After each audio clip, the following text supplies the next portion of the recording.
हम लोगों में से बहुत से लोग राष्ट्रीय स्वयंसेवक संघ की शाखा में पहले जाते थे, अभी भी बहुत से लोग जा रहे होंगे। और एक बहुत पुराना और प्रसिद्ध गीत जो हम सब लोगों का प्रिय गीत है, आपके सामने प्रस्तुत करता हूँ। हो जाओ तैयार साथियों, हो जाओ तैयार, हो जाओ तैयार साथियों, हो जाओ तैयार, हो जाओ तैयार साथियों, हो जाओ तैयार, हो जाओ तैयार साथियों, हो जाओ तैयार। अर्पित कर दो तन मन धन, अर्पित कर दो तन मन धन, मांग रहा बलिदान वतन, मांग रहा बलिदान वतन। अर्पित कर दो तन मन धन, अर्पित कर दो तन मन धन, मांग रहा बलिदान वतन, मांग रहा बलिदान वतन। अगर देश के काम न आए, अगर देश के काम न आए, तो जीवन बेकार, तो जीवन बेकार, तो जीवन बेकार साथियों, तो जीवन बेकार, तो जीवन बेकार साथियों, तो जीवन बेकार। हो जाओ तैयार साथियों, हो जाओ तैयार, हो जाओ तैयार साथियों, हो जाओ तैयार। सोचने का समय गया, सोचने का समय गया, उठो लिखो इतिहास नया, उठो लिखो इतिहास नया। सोचने का समय गया, सोचने का समय गया, उठो लिखो इतिहास नया, उठो लिखो इतिहास नया। वन से फेंको और उठा लो, बंसी फेंको और उठा लो, हाथों में हथियार, हाथों में हथियार, हाथों में हथियार साथियों, हाथों में हथियार, हाथों में हथियार साथियों, हाथों में हथियार। हो जाओ तैयार साथियों, हो जाओ तैयार, हो जाओ तैयार साथियों, हो जाओ तैयार। तूफानी गति रुके नहीं, तूफानी गति रुके नहीं, शीश कटे पर झुके नहीं, शीश कटे पर झुके नहीं, तूफानी गति रुके नहीं, तूफानी गति रुके नहीं, शीश कटे पर झुके नहीं, शीश कटे पर झुके नहीं। तने हुए माथे के आगे, तने हुए माथे के आगे, ठहर न पाती हार, ठहर न पाती हार, ठहर न पाती हार साथियों, ठहर न पाती हार, ठहर न पाती हार साथियों, ठहर न पाती हार। हो जाओ तैयार साथियों, हो जाओ तैयार, हो जाओ तैयार साथियों, हो जाओ तैयार, हो जाओ तैयार साथियों, हो जाओ तैयार, हो जाओ तैयार साथियों, हो जाओ तैयार। गूंज उठे धरती अंबर, गूंज उठे धरती अंबर, और उठा लो ऊंचा स्वर, और उठा लो ऊंचा स्वर। गूंज उठे धरती अंबर, गूंज उठे धरती अंबर, और उठा लो ऊंचा स्वर, और उठा लो ऊंचा स्वर। कोटि कोटि कंठों से निकले, कोटि कोटि कंठों से निकले, भारत की जयकार, भारत की जयकार, भारत की जयकार साथियों, भारत की जयकार, भारत की जयकार साथियों, भारत की जयकार। हो जाओ तैयार साथियों, हो जाओ तैयार, हो जाओ तैयार साथियों, हो जाओ तैयार, हो जाओ तैयार साथियों, हो जाओ तैयार, हो जाओ तैयार साथियों, हो जाओ तैयार, हो जाओ तैयार साथियों, हो जाओ तैयार। हो जाओ तैयार साथियों, हो जाओ तैयार।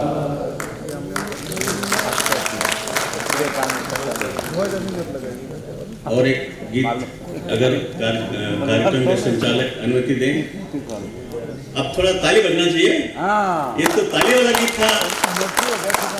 मैंने इतने सीरियस वातावरण में ताली वाला आनंद हम लोगों ने लिया नहीं, इस बार ताली वाला आनंद लेंगे। एक दो, दुश्मनों को को देश की जमीन से निकाल दो, राष्ट्र का विजय निशान व्योम में उछाल दो, नौजवान जागो रे, दुश्मनों को देश की जमीन से निकाल दो, राष्ट्र का विजय निशान व्योम में उछाल दो, नौजवान जागो रे, ये शत्रु की चुनौतियां रोज तो न आएंगी, ये खौफनाक बदलियां रोज तो न छाएगी, ये शत्रु की चुनौतियां रोज तो न आएगी, ये खौफनाक बदलियां रोज तो न छाएगी, ये नाज़नीन घाटियां रोज कब बुलाएगी, देश के शरीर में नवीन खून डाल दो, नौजवान जागो रे, दुश्मनों को देश की जमीन से निकाल दो, राष्ट्र का विजय निशान व्योम में उछाल दो, नौजवान जागो रे, युद्ध में पछाड़ दो चीन पाकिस्तान को, मार कर खदेड़ दो तोप से कमीन को, युद्ध में पछाड़ दो चीन पाकिस्तान को, मार कर खदेड़ दो तोप से कमीन को,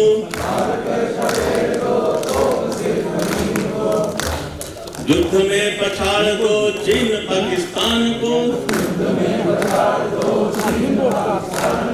मार कर खदेड़ दो तोप से कमीन को, मुक्त करो साथियों देश की जमीन को, देश के शरीर में नवीन खून डाल दो, नौजवान जागो रे, नौजवान जागो रे,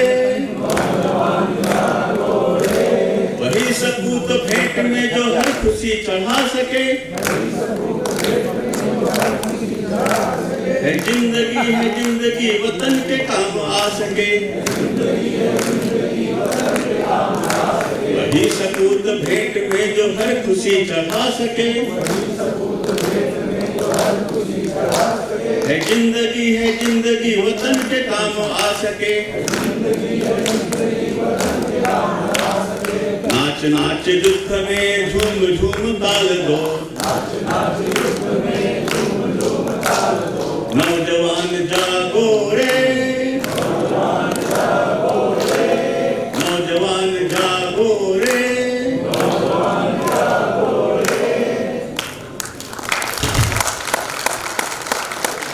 हम लोगों को विदित है आक्साई चीन जो है कब्जे में है, विदेशों के तिब्बत विदेश कब्जे में है, वो सब छुड़ाने के लिए इस गीत में आह्वान किया जाता है। आप सब लोगों ने इतना साथ दिया, इसके लिए बहुत बहुत धन्यवाद। सर्व शब्दार्थ संधात्री, सर्व ज्ञान प्रदायिनी, सर्वदा सर्वतः पातु स्वर्ण वर्णा सरस्वती। माँ सरस्वती के चरणों में प्रणति निवेदन करते हुए मैं सादर आमंत्रित कर रही हूँ मंच पर आज के आयोजन के अध्यक्ष आदरणीय राधेश्याम गोयनका जी से। आज के आयोजन के प्रधान अतिथि माननीय श्री दिलीप घोष से मेरा सादर निवेदन है कि आप मंच पर अपना स्थान ग्रहण करें।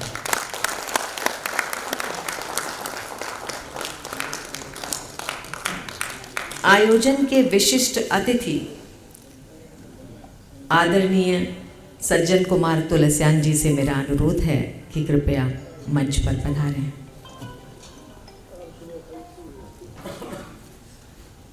संस्था के अध्यक्ष महावीर जी बजाज, सचिव श्री बंशीधर शर्मा, उपाध्यक्ष श्री भागीरथ जी चांडक, आप सबसे अनुरोध है कृपया मंच पर अपना स्थान ग्रहण करें।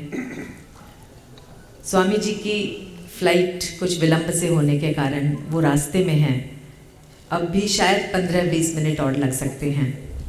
कार्यक्रम का विधिवत प्रारंभ करने के लिए मैं सादर अनुरोध कर रही हूँ मंचस्थ अतिथियों से कि दीप प्रज्वलन कर कार्यक्रम का प्रारंभ करें।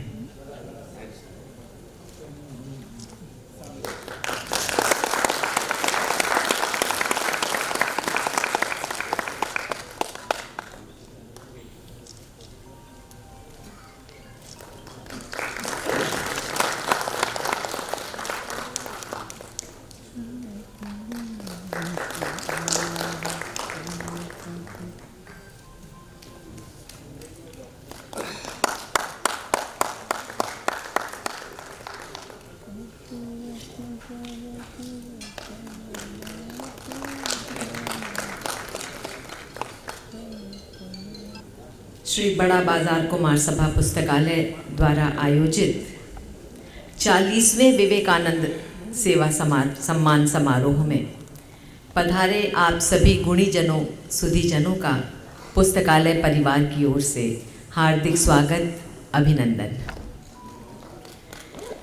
प्रणाम पुस्तकालय के संस्थापक राधा कृष्ण नेवटिया जी को,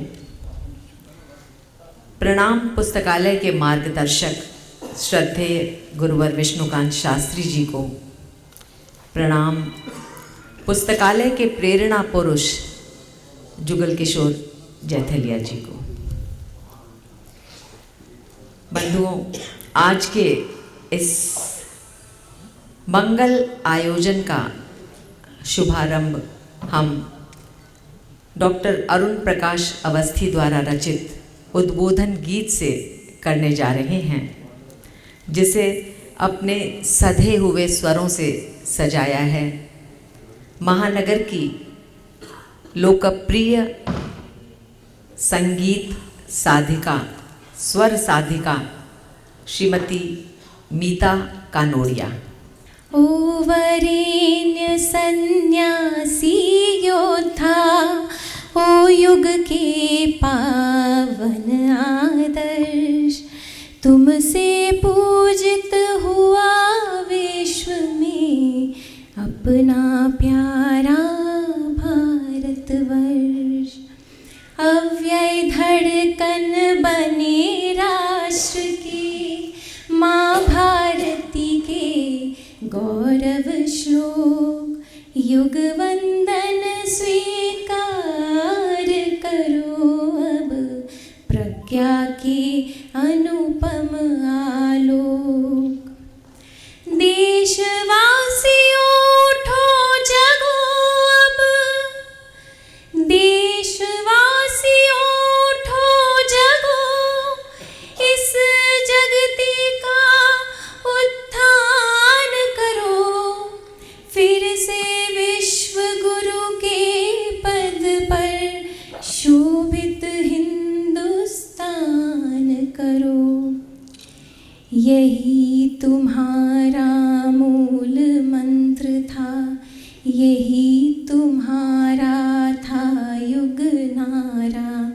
इससे ही हम पार करेंगे इस जग की दुर्गम भवधारा।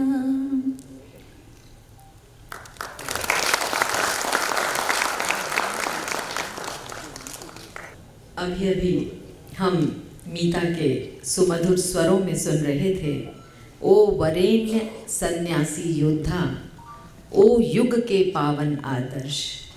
सचमुच स्वामी विवेकानंद जैसे योद्धा सन्यासी ही हमारे आदर्श या युग पुरुष कहला सकते हैं। वास्तव में स्वामी विवेकानंद भारतवर्ष के पहले ऐसे सन्यासी रहे होंगे जिन्होंने व्यक्तिगत मुक्ति की लालसा को ठोकर मारकर देशवासियों के दुख में आंसू बहाए। स्वामी विवेकानंद के विराट व्यक्तित्व में भगवान बुद्ध की करुणा, आचार्य शंकर की तेजस्विता, चैतन्य महाप्रभु का प्रेम, गुरु नानक की सामाजिक समरसता और अपने गुरुदेव रामकृष्ण परमहंस के बहुजन हिताय बहुजन सुखाय के विचारों का समावेश है। स्वामी जी ने 19वीं सदी के उत्तरार्ध में भारतीय ज्ञान परंपरा, चिंतन, दर्शन, अध्यात्म एवं प्रज्ञा को न केवल विश्व विजयी बनाया, अपितु हम भारतीयों को आत्मनो मोक्षार्थ जगत हिताय च के मंत्र से अनुप्राणित किया। साथ ही हमें सेवा का नया उपनिषद देते हुए यह बताया कि अब मातृ देवो भव, पितृ देवो भव, आचार्य देवो भव के स्थान पर रुग्ण देवो भव, दरिद्र देवो भव, मूर्ख देवो भव के भाव से देशवासियों की सेवा करनी चाहिए। नर सेवा ही नारायण सेवा के मंत्र से उन्होंने जन जन के मन में जिस तेजस्विता का निर्माण किया, आज उसी के बल पर हजारों हजारों लोग समर्पित भाव से सेवा के इस कठिन पथ पर आरूढ़ हैं। भारत की इस सनातन सेवा परंपरा के समर्पित साधकों को समाज के सामने लाने का हमारा एक छोटा सा विनम्र प्रयास है विवेकानंद सेवा सम्मान।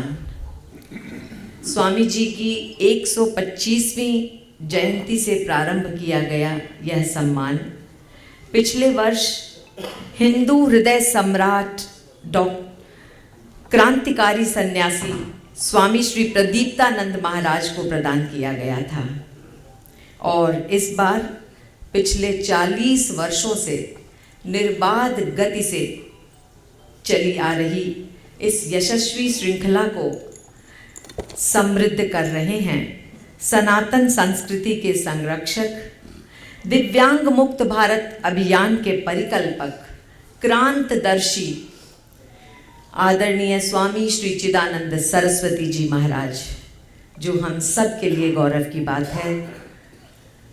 वो कुछ ही देर में हमारे बीच होंगे। बंधुओं, आज के इस सारस्वत समारोह की अध्यक्षता कर रहे हैं सुप्रसिद्ध उद्योगपति और समाज सेवी श्री राधेश्याम गोयनका जी। कुशल नेतृत्व क्षमता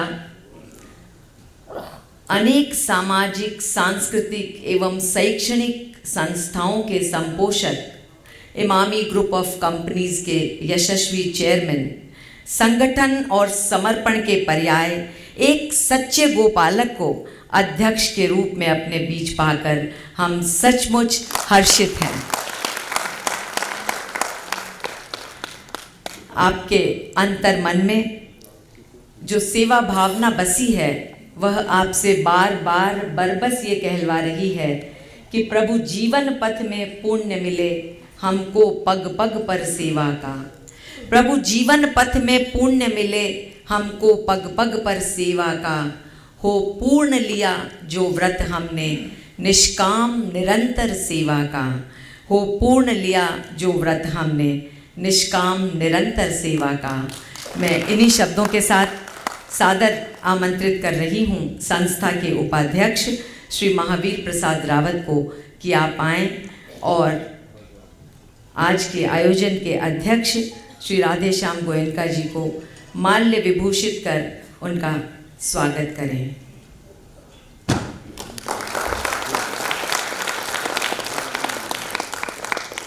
आज के आयोजन के प्रधान अतिथि के पद को सुशोभित कर रहे हैं पश्चिम बंगाल के पंचायत, ग्रामीण, कृषि एवं पशु संसाधन विकास मंत्री श्री दिलीप घोष।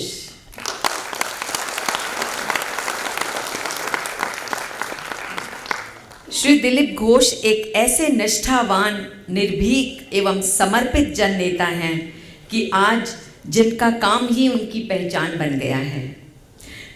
राष्ट्रीय स्वयंसेवक संघ के समर्पित स्वयंसेवक, संघ के पूर्व प्रचारक तथा लोकप्रिय राजनेता को अपने बीच पाकर हम सचमुच आनंदित हैं। व्यवहार कुशल, नेतृत्व प्रबल, संगठन शक्ति की परिभाषा।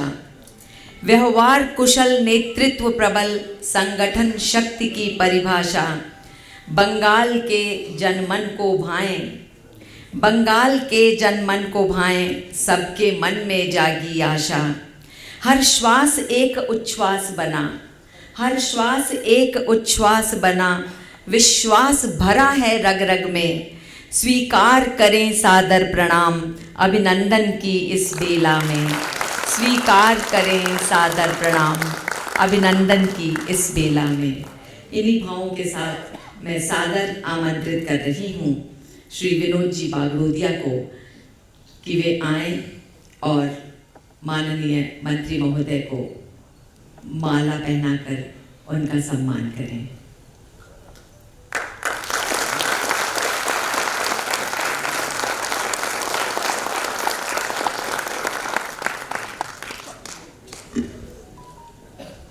बंधुओं, आज के आयोजन के विशिष्ट अतिथि के पद को सुशोभित कर रहे हैं एक सच्चे समाज सेवी की क्षमता एवं आदर्श अभिभावक की प्रतिभा से विभूषित संस्था के अनन्य मार्गदर्शक श्री सज्जन कुमार तुलसियान, जिन्होंने अपनी सच्चरित्रता, निष्ठा, मिलनसारिता, उदारता, पर दुख कातरता, इसके बल पर समाज में अपनी एक विशिष्ट पहचान बनाई है। आपसे मिलना, आपसे बात करना हमेशा एक नई ताजगी, एक नया रास्ता दिखाता है। प्रखर प्रेरक विचारों में प्रवाहित आस्था के स्वर, प्रखर प्रेरक विचारों में प्रवाहित आस्था के स्वर सहज सद्भाव की अनुपम निशानी छोड़ जाते हैं, सहज सद्भाव की अनुपम निशानी छोड़ जाते हैं। मैं अनुरोध कर रही हूँ संस्था के अर्थ मंत्री श्री नंद कुमार लड्ढा से कि वे आएं और माला पहनाकर आज के विशिष्ट अतिथि का सम्मान करें।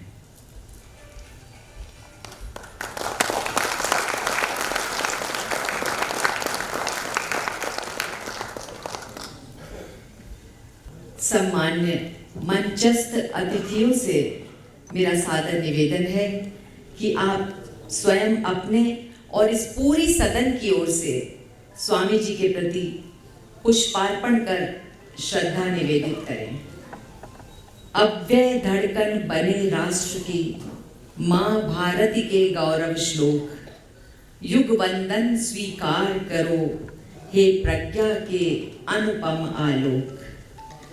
विवेकानंद ने अपने जीवन का कण कण, क्षण क्षण देश सेवा को समर्पित कर दिया था।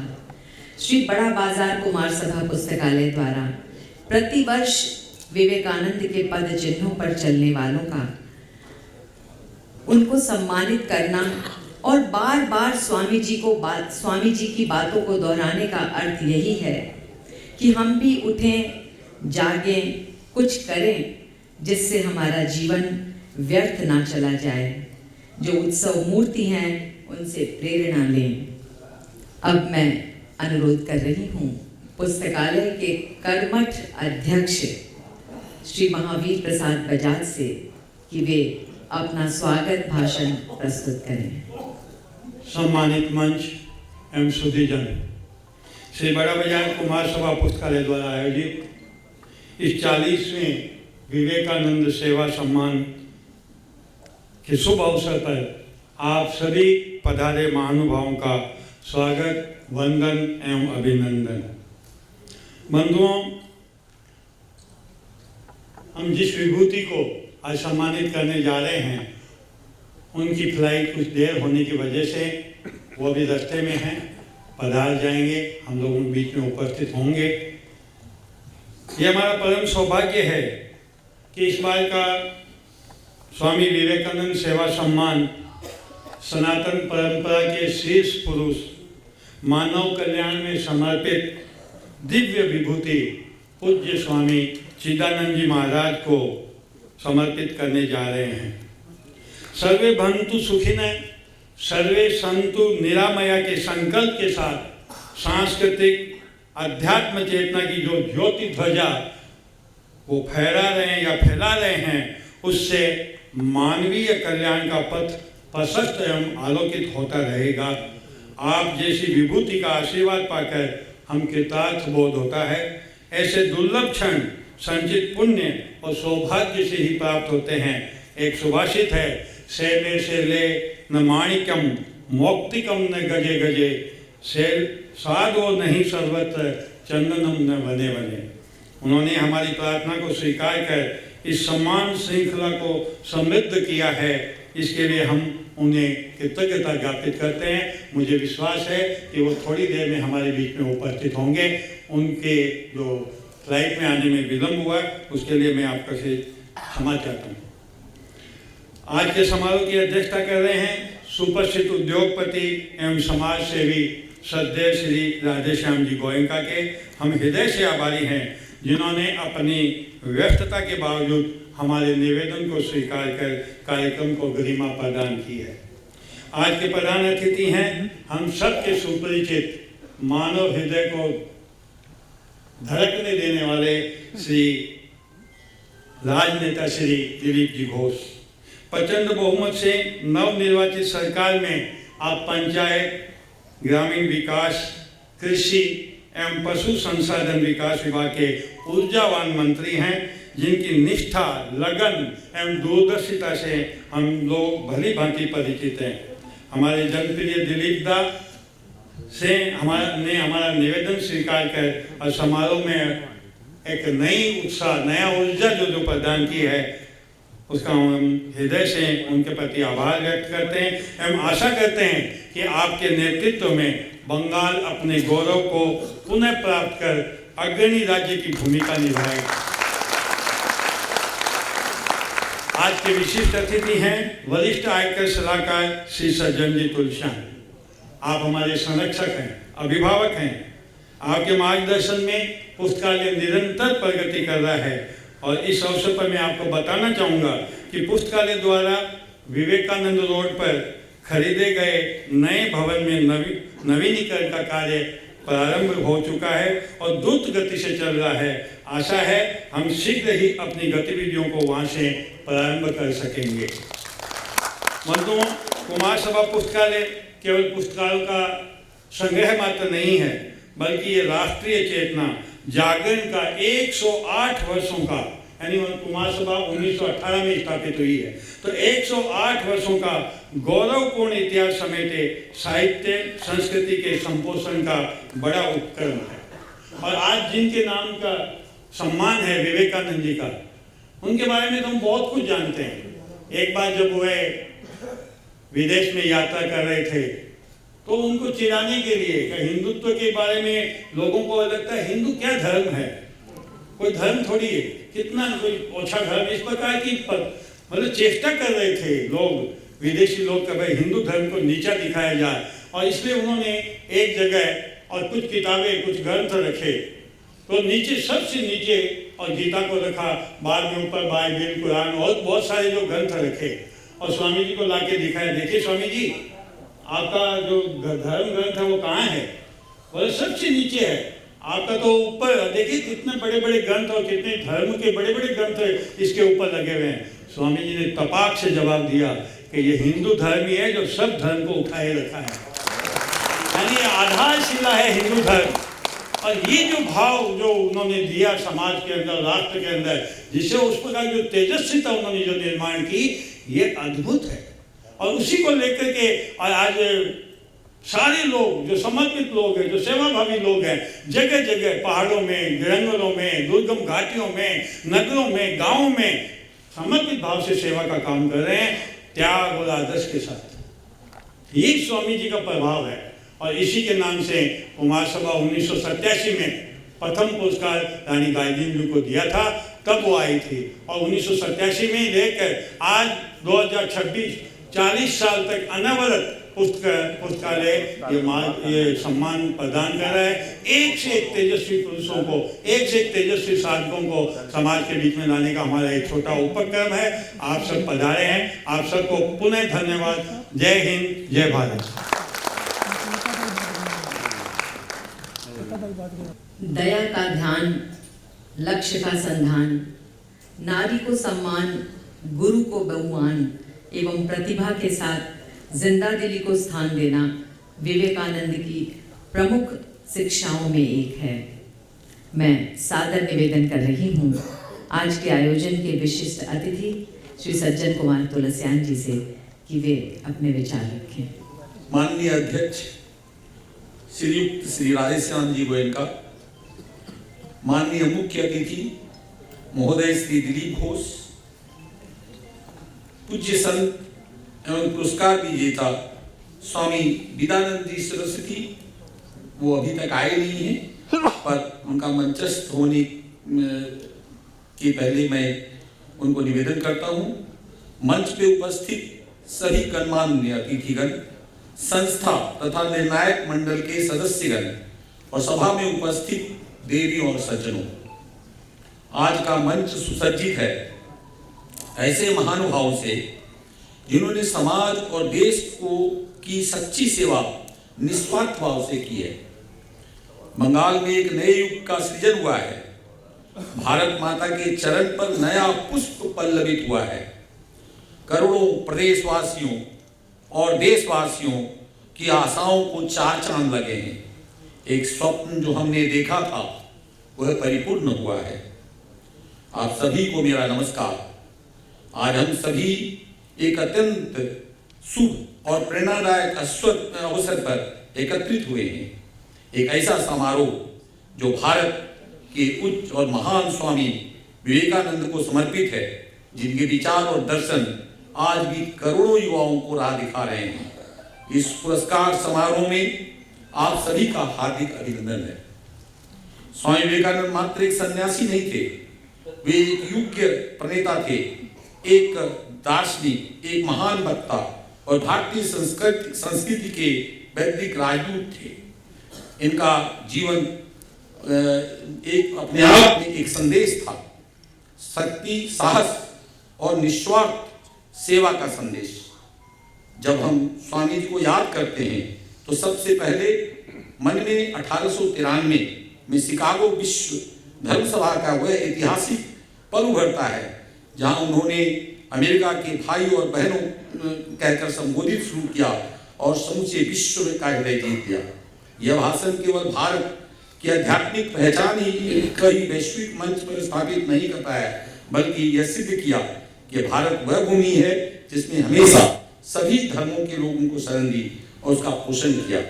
उन्होंने गर्व से बताया कि उनका धर्म एक ऐसा धर्म है जिसने इजराइल के विशुद्धतम अवशेषों को और महान पारसी राष्ट्र के अवशेषों को भी आश्रय दिया। स्वामी जी का दर्शन संकीर्णता से परे था। उन्होंने धर्मों की कट्टरता और अटधर्मता को समाज से विनाश का कारण बताया। उन्होंने स्पष्ट रूप से कहा कि सभी धर्म नदियों की तरह अपने विभिन्न मार्गों से अंततः एक ही सागर यानी ईश्वर में मिलते हैं। उनका मानना था कोई भी धर्म दूसरे धर्म को नष्ट करने का स्वप्न न देखे। उन्होंने यह सिद्ध किया कि पवित्रता, शुद्धता, दान किसी एक चर्च या धर्म की अनन्य संपत्ति नहीं है। उन्होंने युवाओं को आह्वान किया, बोला, उठो, जागो और तब तक मत रुको जब तक लक्ष्य प्राप्त न हो जाए। उन्हीं के इस आह्वान का असर है कि बंगाल की धरती पर हमारे राष्ट्र को पल्लवित करते हुए आज भारतीय जनता पार्टी ने 2/3 बहुमत पाकर हिंदू धर्म को पुनर्स्थापित करने के लिए फिर से नवपुष्प का सृजन किया है। आज जिन महानुभाव को यह पुरस्कार प्रदान किया जा रहा है वे हमारे परम पूज्य स्वामी चिदानंद सरस्वती एवं प्रमुख आध्यात्मिक गुरु और परोपकारी हैं। ये संस्कृत दर्शन शास्त्र के फिलोसफी के PhD हैं और इनका जीवन दृष्टिकोण ईश्वर और मानवता की सेवा और इनके आदर्श वाक्य के इर्द-गिर्द घूमता है। इनकी मुख्य विशेषताएं और कार्य क्षेत्र बहुचर्चित है। इन्होंने डिवाइन शक्ति फाउंडेशन और इंडिया हेरिटेज रिसर्च फाउंडेशन की स्थापना की है, जो महिलाओं की भलाई, शिक्षा और भारतीय संस्कृति के प्रचार के लिए काम करते हैं। आज के अध्यक्ष श्री राधे श्याम जी गोयनका 80 वर्षीय का जन्म मध्यम वर्गीय परिवार में हुआ था। इन्होंने अपने कठोर परिश्रम, ईमानदारी, सद्भाव और अपने अनन्य मित्र और 60 वर्ष के साथी श्री राधे श्याम जी अग्रवाल के साथ मिलकर इमामी ग्रुप की स्थापना की। भारतवर्ष के नामी FMC पेपर और real estate company Emami group के को-फाउंडर श्री राधे श्याम जी गोयनका संजीवियत कॉलेज में से ग्रेजुएट हैं। इनकी सबसे बड़ी उपलब्धि है इनके ईमानदारी, विश्वसनीयता, जिसके कारण इनका संबंध राधे श्याम जी अग्रवाल के साथ 60 वर्षों के साथ आवाज चल रहा है। यह बहुत धनाढ्य व्यक्ति हैं क्योंकि इन्होंने ऐसी योग्य संतान को जन्म दिया है जिन्होंने इनका समाज में नाम रोशन किया है। श्री मोहन गोयनका के रूप में इनके सुपुत्र जो वाइस चेयरमैन और होल टाइम डायरेक्टर हैं इमामी के, उनकी उपलब्धियां बताती है कि वो अपने पिता के समान ही मेधावी और दूरदर्शी हैं।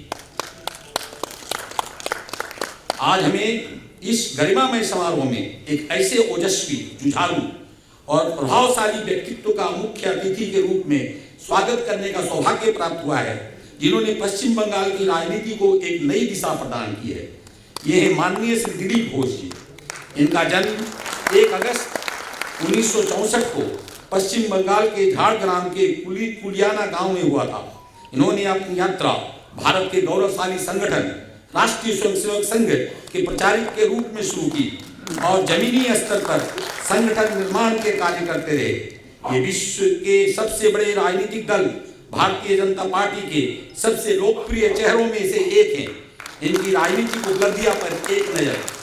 इन्होंने 2015 से 2021 तक भारतीय जनता पार्टी की पश्चिम बंगाल इकाई के अध्यक्ष के रूप में कार्य किया।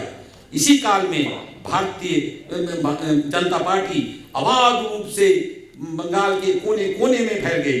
इनके कार्यकाल की सबसे बड़ी उपलब्धि 2019 के आम चुनाव में थी, जब पार्टी ने पश्चिम बंगाल की 42 में से ऐतिहासिक 18 लोकसभा सीटें जीतकर राज्य में राजनीति में अपनी अमिट छाप छोड़ी।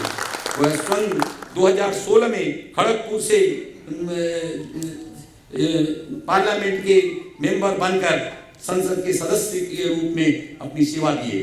उनके गतिशील और साहसिक नेतृत्व में भाजपा 2016 में केवल 3 विधानसभा सीटों वाली एक मामूली पार्टी के से राज्य में एक मजबूत विपक्षी शक्ति के रूप में उभरी।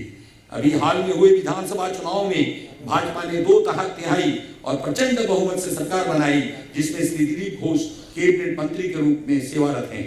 श्री दिलीप घोष जी अपनी स्पष्टवादी और लड़ाकू शैली के लिए जाने जाते हैं। हमें यकीन है उनके अनुभव, प्रेरणादायक विचार और आज हमारे सभी श्रोताओं को मार्गदर्शन प्रदान करेंगे। मैं पूरे सम्मान के साथ माननीय मुख्य अतिथि श्री दिलीप घोष जी से अपेक्षा करता हूं कि वे आज अपने बहुमूल्य उद्घोषण से हमें अनुग्रहित करेंगे। इन शब्दों के साथ मैं अपने वक्तव्य पे विराम देता हूं और भारत माता की जय बोलते हुए समाप्त करता हूं। धन्यवाद। विवेकानंद जी के लिए 4 पंक्तियां। तुम्हें कौन सा संबोधन दूं, हे विस्पाई, हे अवतारी। तुम्हें कौन सा संबोधन दूं, हे विस्पाई, हे अवतारी। रहे लुटाते सुधा विश्व को, हे परिव्राजक, हे व्रतधारी। धर्म सभा में जब तुम बोले, बंद हुआ सारा दादुर स्वर। धर्म सभा में जब तुम बोले, बंद हुआ सारा दादुर स्वर। नगर शिकागो धन्य हो गया, उद्वेलित था मिशिगन अंतर। नगर शिकागो धन्य हो गया, उद्वेलित था मिशिगन अंतर। जिस गीत को शुरू में सुनाया गया था, अरुण प्रकाश अवस्थी जी के गीत को, उन्हीं की पंक्तियां हैं। भारत क्या है, क्या इसकी है अविनश्वर संस्कृति की धारा, नवल विवेकमयी प्रज्ञा से तुमने इसको सदा संवारा। भारत का वेदांत ज्ञान ही सच्चा है जीवन का दर्शन। ओ नवयुग गीता के गायक, कृष्ण सरीखा था आकर्षण, कृष्ण सरीखा था आकर्षण। और आज के आकर्षण बिंदु, आज की उत्सव मूर्ति अब मंच पर प्रस्थान कर रही है।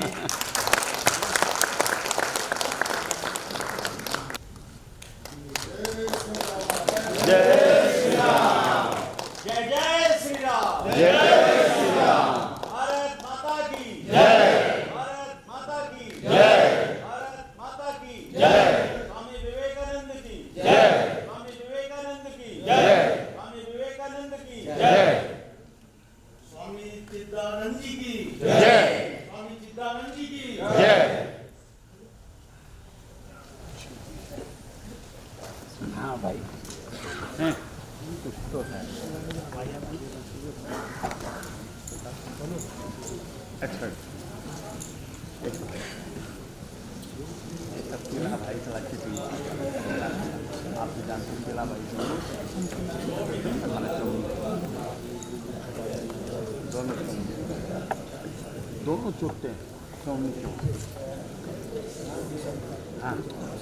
बंधुओं, इतनी देर से जानते हैं सारा। जिनके दर्शन को हम आतुर थे, आज जिनकी परम पावन उपस्थिति मंच को गरिमा प्रदान कर रही है, वे हैं आयोजन की उत्सव मूर्ति, भारतीय ऋषि परंपरा के उज्जवल संवाहक, भावी पीढ़ी को संस्कारित करने में अहर्निश प्रयासरत, मानव के सर्वांगीण विकास के परिकल्पक, दर्जनों कल्याणकारी योजनाओं के सूत्रधार, परम आदरणीय स्वामी श्री चिदानंद सरस्वती जी महाराज को अपने बीच पाकर हम आह्लादित होकर कह रहे हैं कि तपन तेज शीतलता शशिसी, तपन तेज शीतलता शशिसी, मन में है निर्बंध समीर। सेवा के इस निश्चल स्मित से निर्मित प्रज्ञामय प्राचीर, सेवा के इस निश्चल स्मित से निर्मित प्रज्ञामय प्राचीर।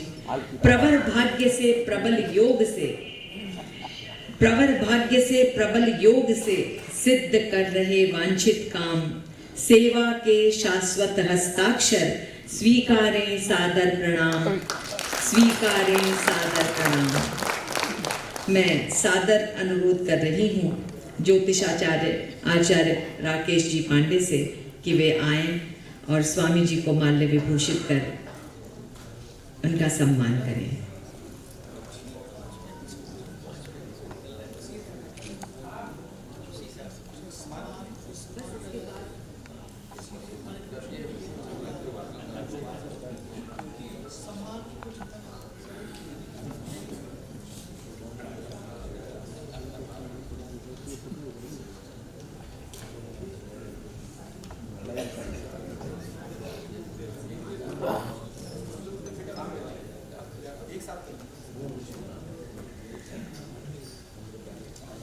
आयोजन की उत्सव मूर्ति जिनका परिचय आप सभी के हाथों में उपलब्ध है, मैं उनके परिचय में कुछ नहीं कहते हुए दीपक जी के सौजन्य से मिली कुछ पंक्तियां आपको बता रही हूँ।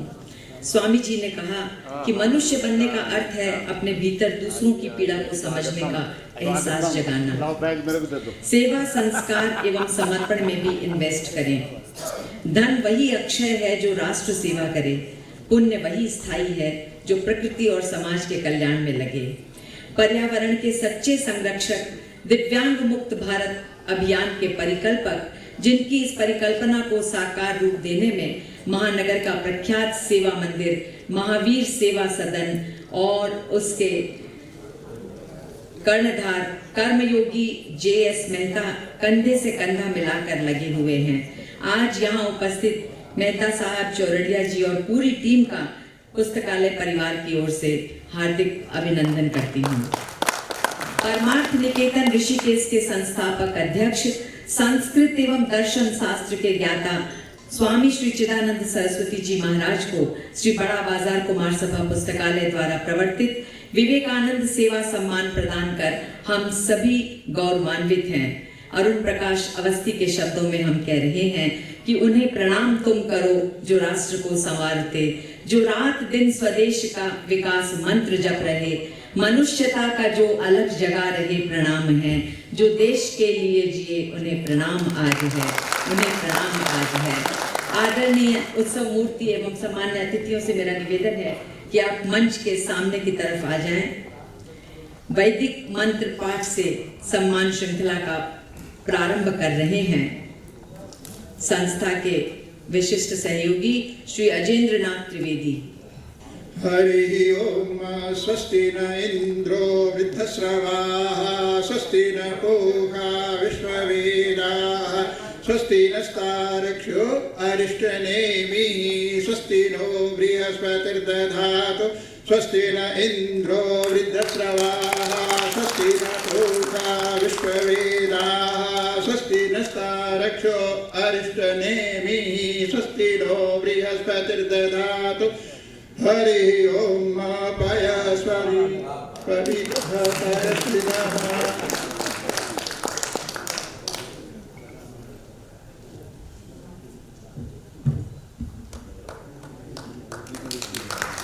तिलक लगाकर श्रद्धा निवेदित कर रही हैं खुशबू बजाज एवं शरण्या दुग्गड़। शॉल ओढ़ाकर आपका अभिवादन कर रहे हैं श्री सज्जन कुमार तुलसियान। बड़ी वाली लंदन दोनों ये हैं।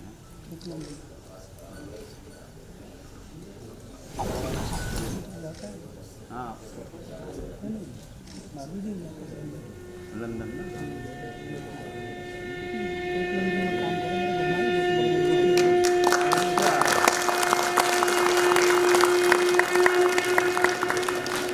श्रीफल प्रदान कर आपका स्वागत कर रहे हैं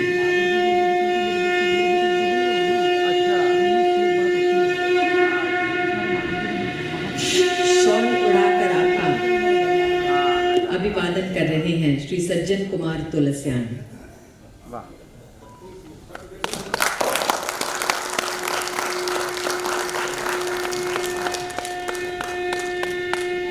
श्रीफल प्रदान कर आपका स्वागत कर रहे हैं संस्था के उपाध्यक्ष श्री भागीरथ चांडक।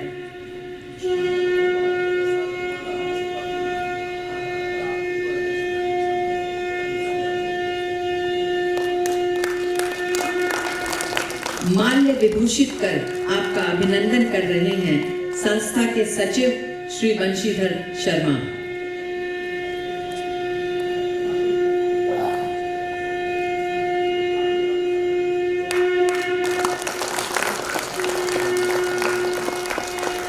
₹1,00,000 का चेक एवं मान पत्र प्रदान कर आपको सम्मानित कर रहे हैं माननीय मंत्री श्री दिलीप घोष एवं आदरणीय श्री राधेश्याम गोयनका।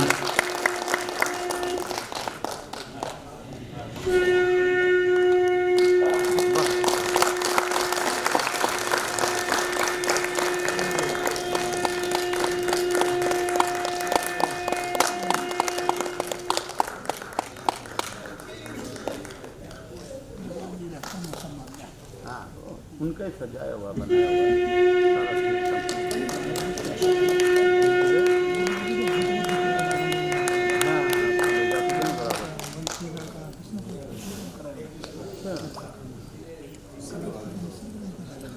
अच्छा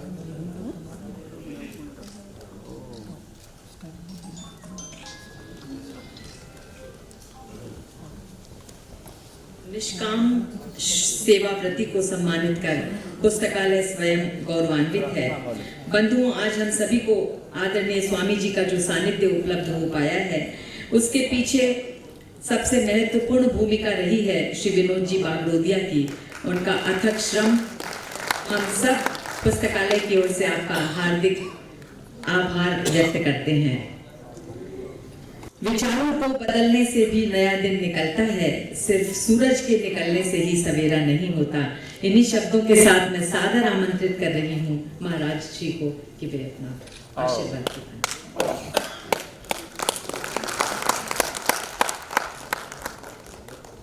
भारत माता की, भारत माता की, वंदे वंदे, हर हर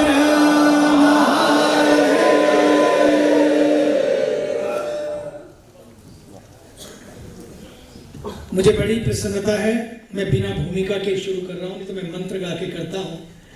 आज तो मुझे लगता है कि मंत्र अपने आप ही इस धरती से गुंजरित हो रहे हैं, वातावरण बदल रहा है। हम तो जब वहां पर ले, मुझे मीडिया ने पूछा था क्या कहना है आपका 4 मई का, मैंने कहा था 4 मई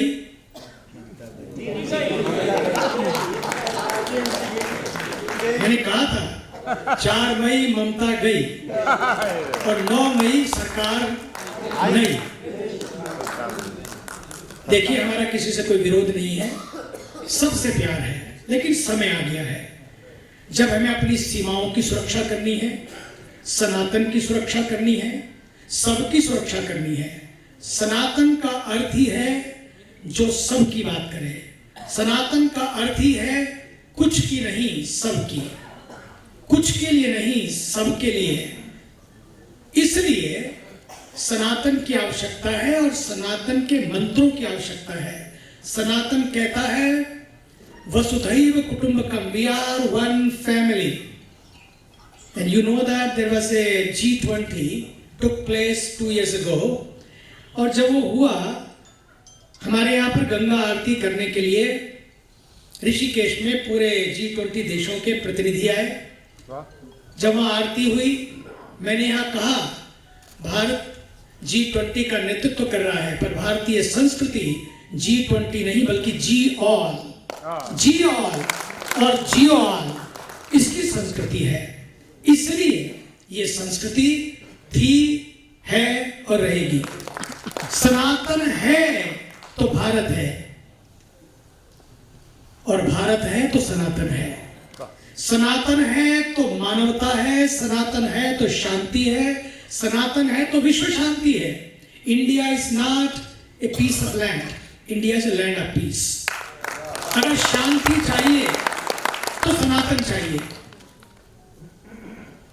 यहां कोई और कुर्बानी नहीं होती है, कुर्बानी होती तो अपनी होती है, अपनी कुर्बानी होती है। और समय आ गया, मुझे लगता है कि अब सारी चीजें आजकल पूरे विश्व में वर्चुअल हो रही हैं। अब आदरणीय मोदी ने भी कहा कि देखो भैया, पेट्रोल बचाना है, ईंधन बचाना है, डीजल बचाना है, तो क्या करो? बोले कि वर्चुअल हो जाओ, वर्क फ्रॉम होम। जब सारी चीजें वर्चुअल हो रही हैं, सारी चीजें ऑनलाइन हो रही हैं, मुझे लगता है कि हमें भी एक कदम आगे बढ़ना होगा। क्यों ऐसा नहीं कर सकते? अगर बाकी चीजें वर्चुअल हो रही हैं तो हम कुर्बानी को भी क्यों ना वर्चुअली कर लें, कुर्बानी को भी वर्चुअली कर लें। ना तो किसी को कष्ट होगा और ना ही किसी को अपनी जान देनी पड़ेगी। हम तो जियो और जीने दो, इसके साथ साथ जियो, भगवान महावीर ने कहा जियो और जीने दो, लेकिन हम तो एक कदम और आगे बढ़े, जियो और जीवन दो, जियो और जीवन दो। बस यही सनातन है जो कहता है अपने लिए जिए तो क्या जिए, जियो तो सबके लिए जियो, जियो तो ऐसा जियो जो दूसरों की मौत का कारण नहीं बल्कि दूसरों के जीवन का कारण बने। वही जिंदगी है, वही जीवन है जो अपने लिए नहीं, जो सबके लिए जिए। उन सब में वो सब भी आ जाते हैं जिनकी कुर्बानी होती है। हम सम्मान करते हैं सबका। सनातन कहता है कि worship your own but respect all. हम वर्शिप अपने अपने ढंग से करें, लेकिन समय आ गया है आज अपने अपने देव स्थानों में, चाहे वो कोई देव स्थान हो, अपने अपने घरों में, अपने अपने दिलों में देव भक्ति अपने अपने ढंग से करें। No problem, no issue at all. जो जिसको मानता है माने, देव भक्ति अपने ढंग से करें, लेकिन देश भक्ति सारे मिलकर करें। समय आ गया है। स्वामी विवेकानंद की ये धरती है। स्वामी विवेकानंद जी की धरती से, स्वामी रामकृष्ण परमहंस की धरती से मैं कहना चाहता हूं, उन्होंने स्वामी रामकृष्ण परमहंस खुद सभी धर्मों की साधनाओं का अभ्यास किया, उसको जाना, जिया, और उसके बाद उन्होंने कहा यदि समाज को सुरक्षित रखना है तो हमें प्रेम को सुरक्षित रखना होगा, सत्य को, करुणा को, अहिंसा को सुरक्षित रखना होगा। यही वो मूलभूत वैल्यूज हैं जो हमारे जीवन को महान बनाती हैं। आज समय आ गया लड़ने का नहीं, मिटने का नहीं, मिटाने का नहीं, साथ साथ जीने का। हमने महाभारत के युद्ध को देखा और बड़े बड़े युद्धों को देख रहे हैं। हजारों करोड़ एक एक दिन में खत्म हो रहा है। ऑलमोस्ट $100 बिलियन एक ही देश के नष्ट हो गए। कितनी जाने गई। तो युद्ध is not the way, peace is the way, war is not the way. इसलिए भारत के ऊर्जावान प्रधानमंत्री जी, दिलीप जी, इसलिए भारत के ऊर्जावान प्रधानमंत्री जी ने समझा इस बात को उनका कि इस देश को अब महान महाभारत की आवश्यकता नहीं है, बल्कि इस देश को में महान भारत बनाने की आवश्यकता है।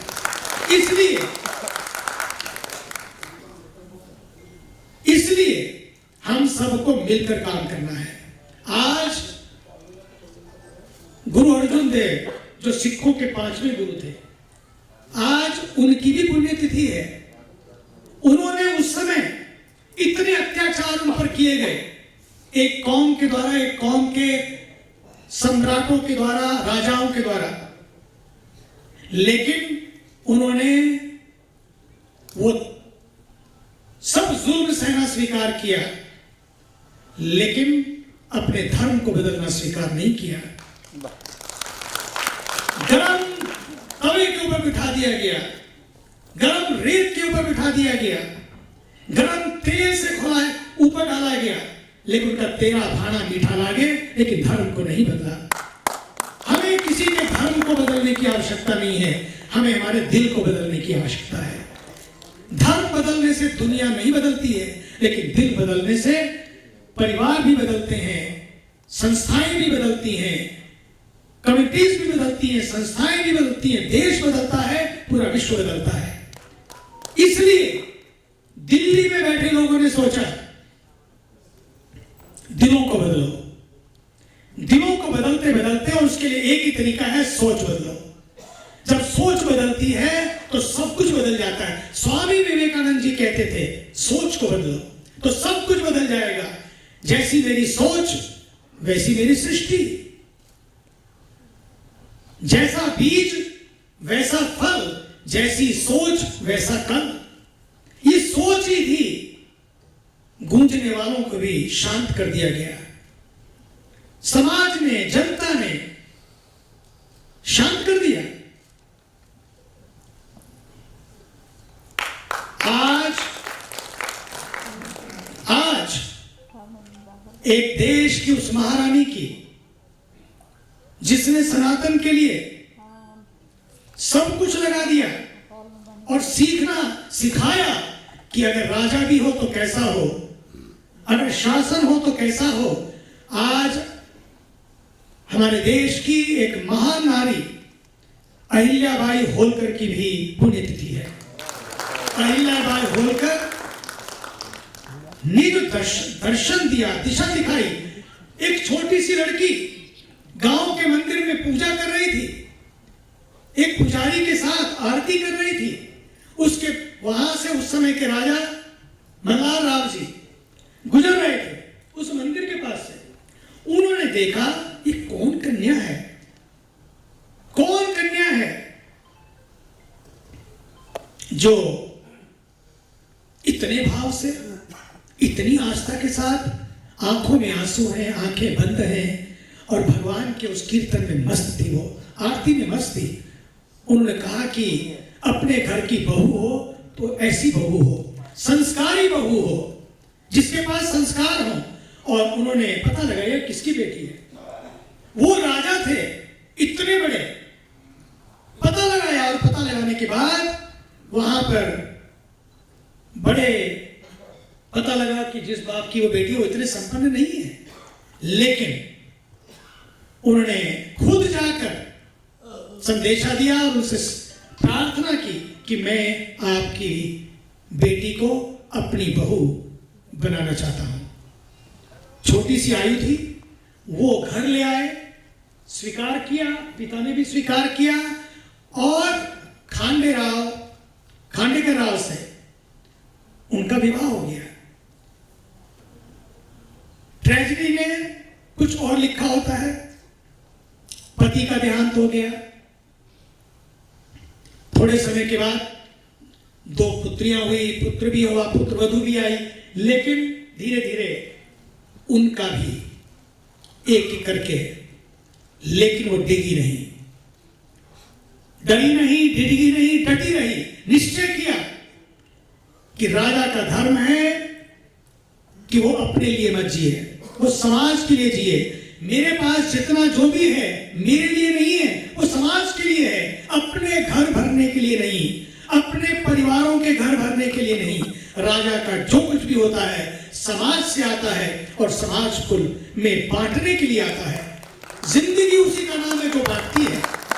इसलिए उन्होंने, आपको पता है, उस समय में सोमनाथ का मंदिर कितनी बार टूटा। सोमनाथ के मंदिर को मिटाने वाले मिट गए, सोमनाथ के मंदिर पर गर्जना करने वाले खुद गिर गए, और सोमनाथ आज भी खड़ा है। उस सागर की लहरों पर एक हस्ताक्षर है कि सत्य को काल भी नहीं मिटा पाता है, सनातन को काल भी नहीं मिटा पाता है। सत्य के हस्ताक्षर हैं सोमनाथ, सनातन के हस्ताक्षर हैं सोमनाथ। उनका निर्माण कराया। उसके बाद विश्वनाथ, उज्जैन महाकाल, और ना जाने इस देश के कितने मंदिरों को उन्होंने जीर्णोद्धार किया, घाट बनवाए। आप जो बनारस के घाट देखते हैं, अब सौंदर्यीकरण हुआ। उस समय में इतने साल पहले बावड़ियां बनवाई ताकि लोगों को दिक्कत ना हो, रास्ते में लोग चले, क्योंकि there were no means of transportation and communication. लोग पैर चलते थे उसी तरह से, तो रास्ते में किस तरह से लोग तकलीफों का सामना ना करें। प्यास लगे तो कुआं है, प्यास लगे तो स्नान की इच्छा तो बावड़ियां हैं, पानी की जरूरत हो गांवों में तो उसके लिए भी तालाब है। घाटों को बनवाया और मंदिरों में धर्म उपदेशकों की व्यवस्था की, ताकि मंदिर केवल पूजा के केंद्र न बने, मंदिर केंद्र बने नृत्य कला के, संगीत के, आर्ट परफॉर्मेंस के, और बने अपनी संस्कृति और संस्कारों की पूंजी के। बहुत काम किए उन्होंने। और 2 जो महत्वपूर्ण ज्योतिर्लिंग हैं, वाराणसी और हमारे सोमनाथ, उधर महाकाल तीसरे, लंबी श्रृंखला है। आज देखिए समय बदला। भारत के ऊर्जावान, यशस्वी, तपस्वी प्रधानमंत्री जी ने,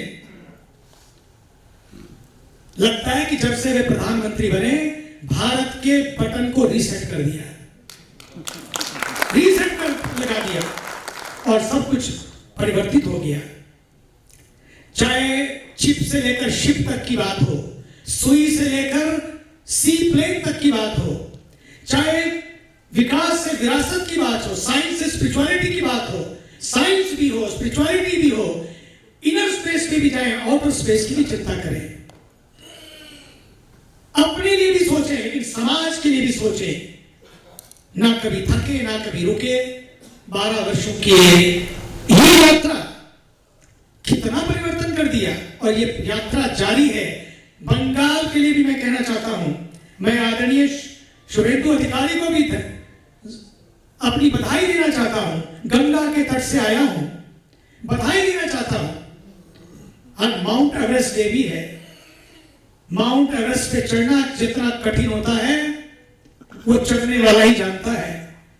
किस तरह से ये संघर्षों को पार करके, इन चढ़ाइयों को पार करके, दुर्गम, ये पहाड़ियों से कम नहीं था ये सफर, लेकिन 107 साल के बाद केवल शासन ही नहीं बदला, सिस्टम भी बदल गया। 45 दिन के लिए आदरणीय अमित शाह जी ने कहा था कि 45 दिन के अंदर अंदर बीएसएफ को वो लैंड दे दी जाएगी। वो 45 दिन भी नहीं बल्कि 7 दिन के अंदर अंदर वो सारी लैंड सौंप दी गई। क्यों? ताकि हमारे बॉर्डर सुरक्षित हो। किसी का बुरा नहीं चाहते हैं। सनातन कभी बुरा नहीं चाहता है, सनातन कभी बुरा नहीं करता है। सनातन तो सबका भला चाहता है। सर्वे भवन्तु सुखिनः, सर्वे सन्तु निरामयाः। लेकिन साथ साथ ये भी चाहता है अपने राष्ट्र के प्रति निष्ठा हो, अपनी संस्कृति और संस्कारों के प्रति निष्ठा हो। इसलिए जब मैं आया सबसे पहले वंदे मातरम का घोष किया। वंदे मातरम इस धरती ने दिया पूरे भारत को, भारतीयों को। भारत ने कभी जमीन की बात नहीं सोची थी, हमेशा जमीर की बात सोची। जमीन को भी सुरक्षित रखना है, जमीर को भी सुरक्षित रखना है, और उसके लिए हम सबको अपने दिलों के भीतर भारत के प्रति अपनी निष्ठा को और प्रेम को, राष्ट्रहित और राष्ट्र प्रथम के भाव से हमें अपने देश को आगे बढ़ाना है। तो मैं आज हमारी आदरणीय वो मां, वो महारानी, वो शक्ति, उनको भी याद करता हूं और श्रद्धांजलि देता हूं जिन्होंने इतना बड़ा परोपकार किया। और जब मैं देखता हूं समाज में आज हमारे आज की इस पूरी लीला के अध्यक्ष बैठे हैं, जब बालासोर का मंदिर का हम लोग उद्घाटन करने के लिए गए, मैंने देखा बने मंदिर 1000 साल के लिए, लेकिन अब एक और मंदिर बने जो दूसरे 1000 साल के लिए खड़े हों। उसमें खुद को सौंपा। जब ये कुंभ मेला में आए, हमारे बाबड़ोदिया जी वहां पर आए, आप भी आए कुंभ मेला पर, तो उन्होंने कहा कि ठीक है, यहां पर जो जगन्नाथपुरी जी का मंदिर है वो हमको इसका सेवा दे दी जाए। हमारे राधे श्याम जी है, उन्होंने कहा रामेश्वर भगवान की सेवा हमको दे दी जाए, या जिस भी मंदिर की देनी हो। उनकी बहन आई, उसके बाद उद्घाटन हुआ अभी, तो उनकी बहन ने कहा एक मंदिर की सेवा हमको दे दी जाए। बनाए थे मंदिर, बने थे मंदिर, हम जाते रहे। अब समय आया है हमारी पीढ़ी को भी आगे बढ़ाएं अपनी संस्कृति और सनातन को बचाने के लिए। भारत ने कभी भी ताकत और तलवारों के बल पर सनातन को नहीं बढ़ाया, बल्कि संस्कृति और संस्कारों के बल पर संस्कारों को, सनातन को बढ़ाया। इसलिए संस्कृति बचे, संस्कार बचे। आज हमें जरूरत है इन सब चीजों को करने की। अंतिम बात, दिव्यांगता मुक्त भारत। मैं धन्यवाद देना चाहता हूं पूरी टीम महावीर सेवा सदन की। जब एक बार मेरे पास एक लड़की आई, उसने अपनी फरियाद की, लंबी स्टोरी है, अभी नहीं जाऊंगा क्योंकि मुझे भी पहुंचना है। वहां 10 से 12 हजार हमारे युवा भाई बहन प्रतीक्षा कर रहे हैं। मुझे ये बड़ा अच्छा लगता है, भजन जैमिंग एक क्या नया कंसेप्ट आया। और मजे की बात है, ये बच्चे भी परमार्थ निकेतन में उनके दादा दादी आते थे, नाना नानी आते थे, फिर उनके माता पिता। अब ये दोनों बच्चे, राघव और प्राची, ये दोनों बच्चे ये आए हैं और अब इन्होंने जगह जगह जो भजन जैमिंग शुरू किया है पूरे देश में। अभी मैं एयरपोर्ट पे उतरा, बोले आप भी भजन जैमिंग के लिए आए? ले, मुझे देखते ही लगा आज कोई बड़ा उत्सव है। आप भी उसी लिए आए? मैंने कहा उसी लिए आए हो, एक फंक्शन और भी है बड़े बाजार में। तब बड़े प्रसन्न हुए, बोले हम भी आ रहे हैं, हम तो एयरपोर्ट में लेने आए किसी को, अगर आप आ रहे तो हम भी आ रहे हैं। इसका मतलब है जवान पीढ़ी में एक नई ऊर्जा जगी है। इन मंदिरों के माध्यम से जिन्हें आप अपने सहयोग से बना रहे हैं। इन मंदिरों के माध्यम से हमारे देश में एक नई ऊर्जा जगे, वो प्यार की ऊर्जा हो, एकता की ऊर्जा हो, सबको साथ ले चलने की ऊर्जा हो। इस तरह से हम अपने वतन को आगे बढ़ाना है, वतन में अमन बना रहे, वतन को चमन बनाना है। इस सब के लिए हमें सबको मिलकर काम करना पड़ेगा, सबको साथ साथ काम करना पड़ेगा। अकेले काम करने की बात या कुछ को लेकर काम करने का जमाना चला गया। अब जमाना आया है साथ साथ मिलकर काम करने का। जो मिलकर नहीं करेंगे वो मिट जाएंगे, जो मिलकर चलेंगे वो अमर हो जाएंगे। वही अमर होते हैं, इतिहास उन्हीं को याद रखता है। कईयों ने इतिहास बनाया, कईयों ने इतिहास पढ़ा, कईयों ने इतिहास लिखा, लेकिन हम खुद एक इतिहास ना बन जाएं, बस कोई एक कहानी ना बन जाए।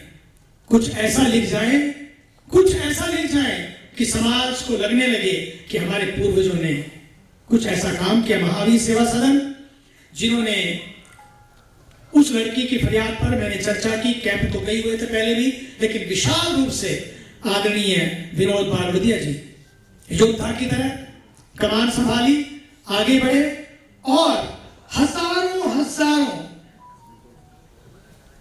हजारों नहीं लाखों में 5 लाख से ऊपर उन लोगों को अंग मिल चुके, ऑपरेशन हो चुके हैं। और अब तो मोबाइल वैन के माध्यम से जगह जगह जाकर जो उनको सुख मिल रहा है वो मैं आपको बता नहीं सकता हूं। उनकी मुस्कुराहट फिर कभी शेयर करूंगा, लेकिन आज जो आपने पुरस्कार दिया है, इस पुरस्कार को भी मैं अभी जो परमार्थ निकेतन में कैंप होने जा रहा है 3 जून को, जब 75 वर्ष जब मनाने जा रहे हैं, अपने शरीर का 75 वर्ष मनाने जा रहे हैं, वो जो कैंप लगेगा सारी राशि उसको समर्पित। और रही बात हमारे दिलीप घोष जी, दिलीप जी आप तो उस परंपरा से हैं जिसने गौ की सेवा की। राजा दिलीप गौओं के अद्भुत भक्त थे। अब पंजाब, अब बंगाल की धरती से, जैसे मैंने कहा ना, वर्चुअल कुर्बानी हो, रियल कुर्बानी ना हो। कुर्बानी देनी है तो अपनी दो, वर्चुअल हो। और उसके लिए ये सरकार, ये हाई कोर्ट को भी धन्यवाद देता हूं जिन्होंने उद्घोष किया, उन्होंने एक निर्णय दिया। और धीरे धीरे ऐसे निर्णय आ रहे हैं, ऐसे फैसले आ रहे हैं जो सारे फासलों को ही कम कर रहे हैं। मैं धन्यवाद देता हूं कि आपका उद्घोष, दिलीप घोष का उद्घोष अब ऐसे ही होगा, इसलिए भगवान ने आपको चुना। कुछ नया चुनेंगे मिलकर, कुछ नया बुनेंगे मिलकर, सुनेंगे सबकी, लेकिन बुनेंगे कुछ नया, चुनेंगे कुछ नया। और बंगाल की जनता ने चुनकर दिखा दिया। भारत माता की वंदे। मैं आपको सुनता, क्या टाइम क्या हो गया? 35 हो गए। अच्छा, मैं चाहूंगा, क्योंकि हमारी कारण क्या है, time management is very important. क्योंकि हमारी जो जैन जी है वो तो खासकर घड़ियां देखती है। अपनी घड़ियां तो बीत गई, लेकिन उनकी घड़ियां बहुत हैं अभी। लेकिन वो घड़ी देख देख कर ही आगे बढ़ने वाले लोग हैं। इसलिए मैं चाहूंगा कि मैं आप सबसे, मैं आप जो बोलेंगे मैं सुनूंगा वापस। जब मैं गाड़ी में बैठूंगा वहां से मुझे टेप भेज दीजिएगा, मैं जरूर सुनूंगा। और फिर धन्यवाद देता हूं आदरणीय शुभेंदु अधिकारी जी को भी मेरी तरफ से धन्यवाद दीजिएगा। जब मैं अगली बार आऊंगा, मैं एक दिन पहले आने वाला था, लेकिन भारतीय जनता पार्टी के राष्ट्रीय अध्यक्ष कल परमार्थ निकेतन में गंगा की आरती करने पहुंचे। बोले मैं उत्तराखंड आया हूँ, 4 धाम की धरती पर आया हूँ, गंगा के मायके में आया हूँ, तो सबसे पहले गंगा के घाट पर मैं प्रणाम करने जाऊंगा। ये प्रधानमंत्री जब पीएम बने तो वो संसद की सीढ़ियों में प्रणाम करते आगे बढ़े, और ये जब राष्ट्रीय अध्यक्ष बने तो ये देखिए गंगा के तट की सीढ़ियों पर प्रणाम करने के लिए आए। कल हम लोग साथ साथ थे, आरती की।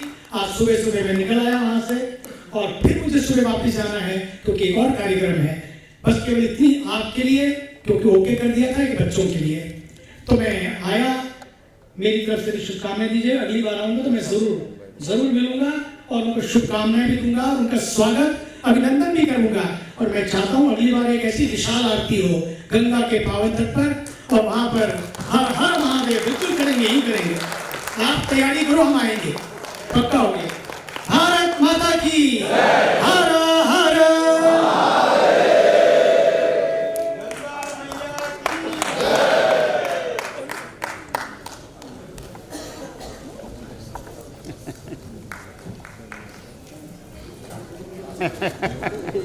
नए विचारों और संसाधनों के माध्यम से नित्य नई प्रगति के द्वार खोलने वाले माननीय श्री दिलीप दास से मेरा सादर अनुरोध है कि वे अपने विचार रखें।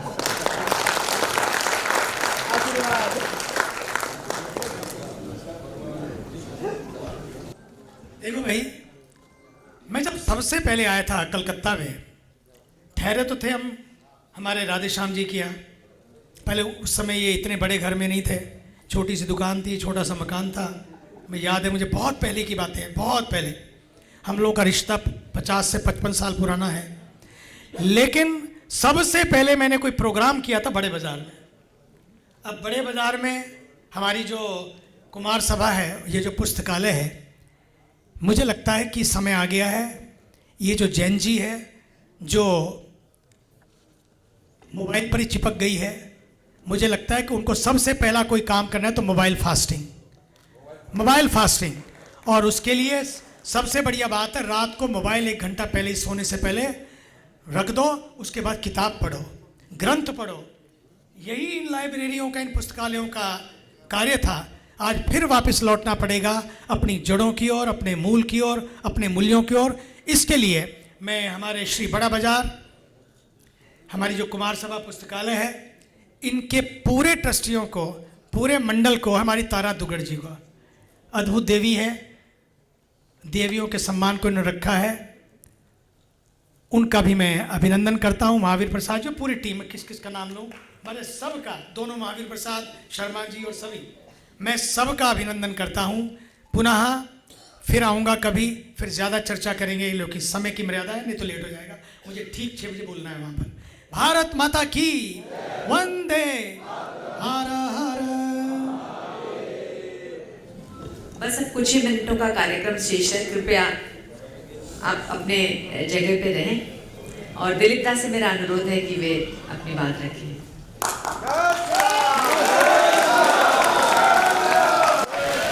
भारत माता की जय श्री राम।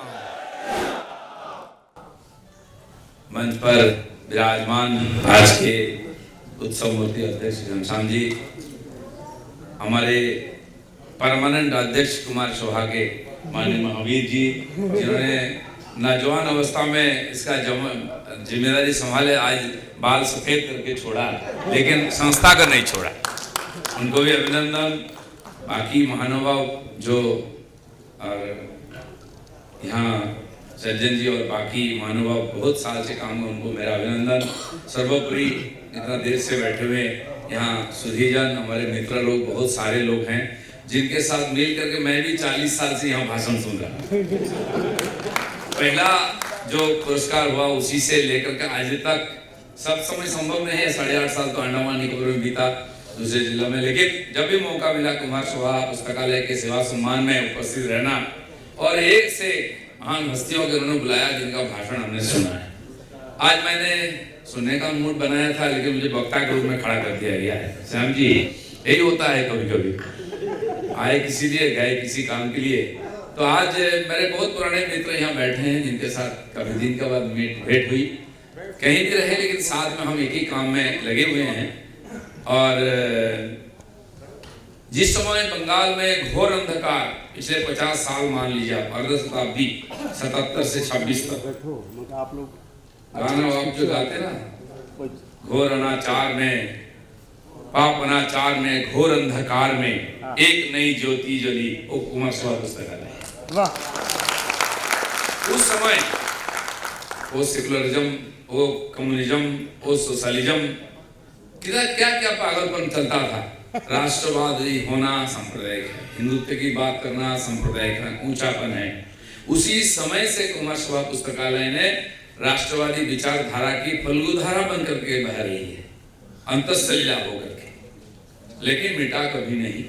सब मिलकर हमने उसको ताकत लगाया और एक कलकत्ता के बीच में एक राष्ट्रवादी विचारधारा वाला संगठन पूरा देश से, चाहे प्रवीणा तगड़िया हो, चाहे जोशी जी हो, मुरली मनोहर जी, ऐसे महान महान लोगों का उद्बोधन हम लोगों ने यहाँ सुने और अपने को प्रेरित किया।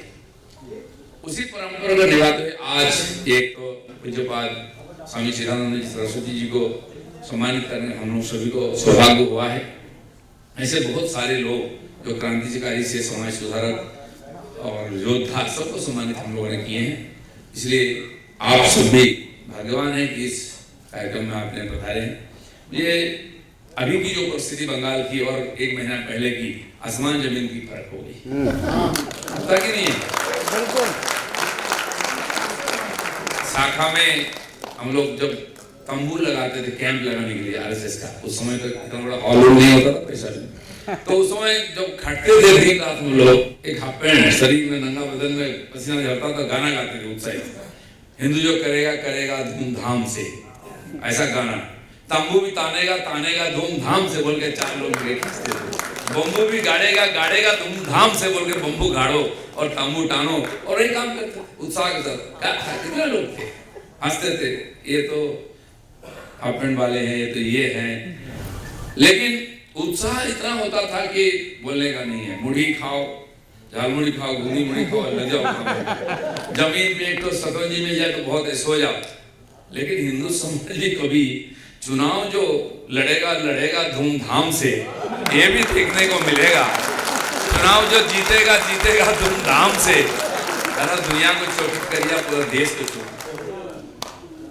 पिछले 10 साल से मुझे सौभाग्य मिला, अचानक संघ वालों ने मुझे क्या समझा पता नहीं, धक्का मार के राजनीति में फेंक दिया। आप लोगों के साथ हाफ पैंट पहन के घूमने वाला, साइकिल से, बाइक से, सारे लोग बैठे, आधे लोग तो साथ में शाखा में गए हैं। तो क्या लगा पता नहीं, मेरे नसीब में वही लिखा था, कहां से कहां जाना है। तो आ गए राजनीति में, अपने ढंग से लाठी चलाना शुरू किया, आज यहाँ खड़ा करके लाठी। तो हम लोग शाखा में जाते थे तो हम एक खेल होता था। अब साधन तो नहीं है, छोटा सा कटोरी जैसा एक मैदान में गड्ढा खोदते थे और 10, 12, 15 नौजवान को, अपना जो कार्यकर्ता होते थे, शिक्षक, वो बोलते थे इसको दखल में लेना, इसको कश्मीर मानते थे और स्लोगन चलता था, कश्मीर किसका? हमारा। कश्मीर किसका? हमारा। ये स्लोगन ही चलता था। 40 साल से हम वही स्वप्न देख रहे थे, सोचा भी नहीं कि कश्मीर हमारा होगा। 370 धारा हटेगा, कभी सोचे थे आप? ना। राम मंदिर बनेगा, मंदिर वही बनाएंगे, तारीख नहीं बताएंगे, ये कम्युनिस्ट लोग हमको बोलते थे।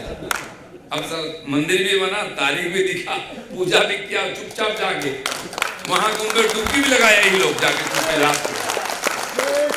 तो हिंदू जो करेगा करेगा धूमधाम से, ये चुनाव भी ऐसे ही है। तो खेल में क्या होता था, सीटी बजेगा, सारे लोग कूद जाएंगे, पैर रखना उसमें एड़ी, 5-7 मिनट मार धक्का धक्की, पसीना हो जाएगा, अचानक सीटी बजेगा, जिसका पैर टिक जाएगा वो विजेता हो गया कश्मीर का, कोई कश्मीर का विजेता। कितने साल से हम खेलते रहे, लेकिन कश्मीर हाथ में आ जाएगा कभी नहीं सोचा था। राम मंदिर बन जाएगा, हम दर्शन करेंगे भगवान को, ये नहीं सोचा था। कब होगा? भगवान की इच्छा से होगा। लेकिन मेरे सौभाग्य को, मैं MP बना 19 में, उसी साल 370 भी हट गया, मंदिर का काम शुरू हो गया, 3 तलाक भी हट गया, 370 हमने वोटिंग किया, भगवान की इच्छा थी, किसी न किसी का हाथ से होगा। लेकिन सबके पीछे जो था हिंदू समाज का ये था। पिछले 21 चुनाव में यहाँ लगभग 55% हिंदू वोट हमको मिले, 55-56% मिला था, तो हम विरोधी बन गए।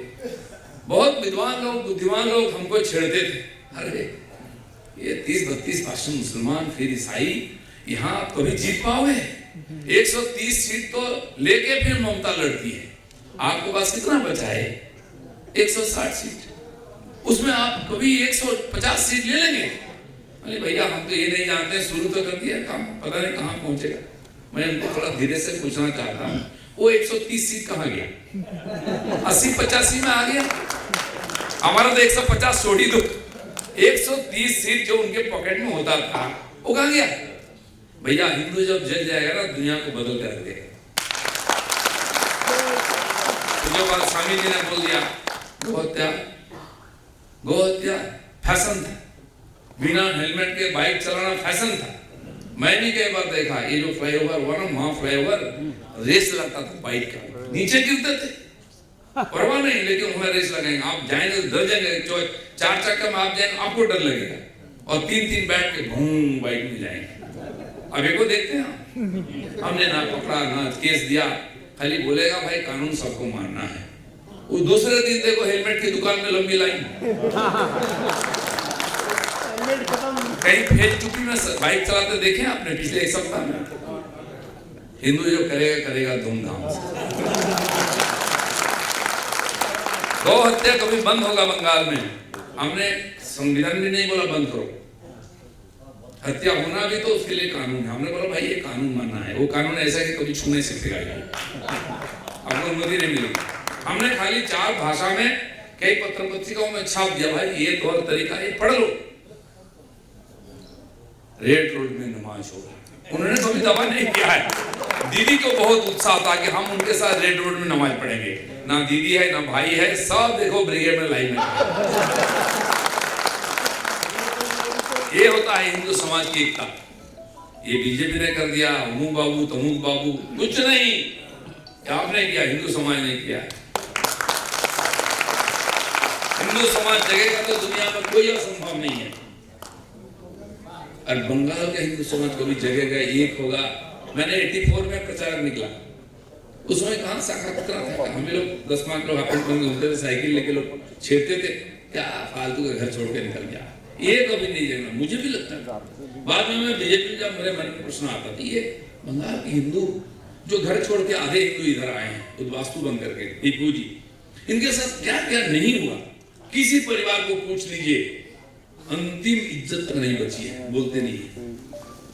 हाँ, बहन बेटी भाई के सामने, बेटा के सामने, पत्नी के पति के सामने उनकी से इज्जत लूटा गया, दीन को काटा गया, मारा गया।